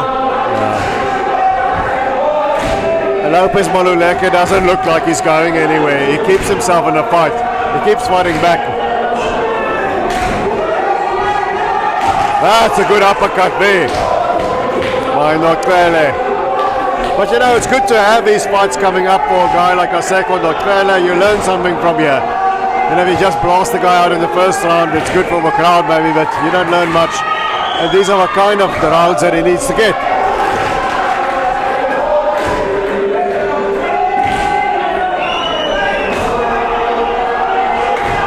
Good right hand.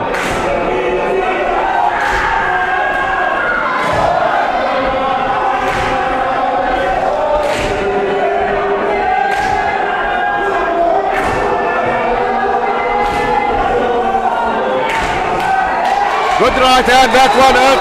Maluleke, Lee's buckled there. That's hurting, he's staggering. Roy Marshall stops the fight. He's all over the place. That was a very good call stoppage. by the referee. Good stoppage.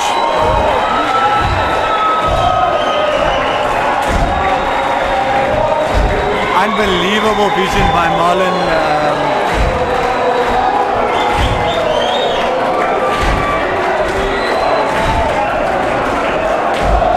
Apologies there. Unbelievable call by Roy Marshall to have. He must have seen something in that punch because he called it off and Maluleke still almost went flying over the ropes. He caught a shot there and you could see his legs buckled. Didn't have his legs under him. Caught another shot. Was stumbling all around. And I was about to make a comment that I can't remember when last I said stopped his opponent, but he's nearing an 80% knockout ratio. So now he's 8-0 with 6 knockouts.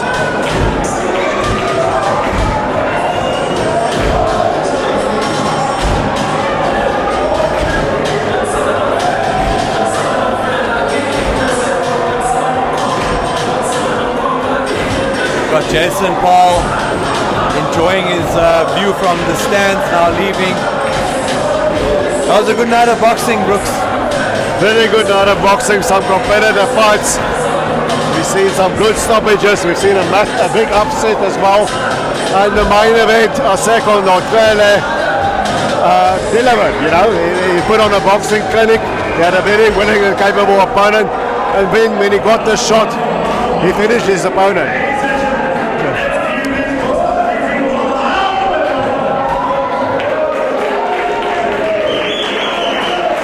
Some of the crowd filing out there saying goodbye.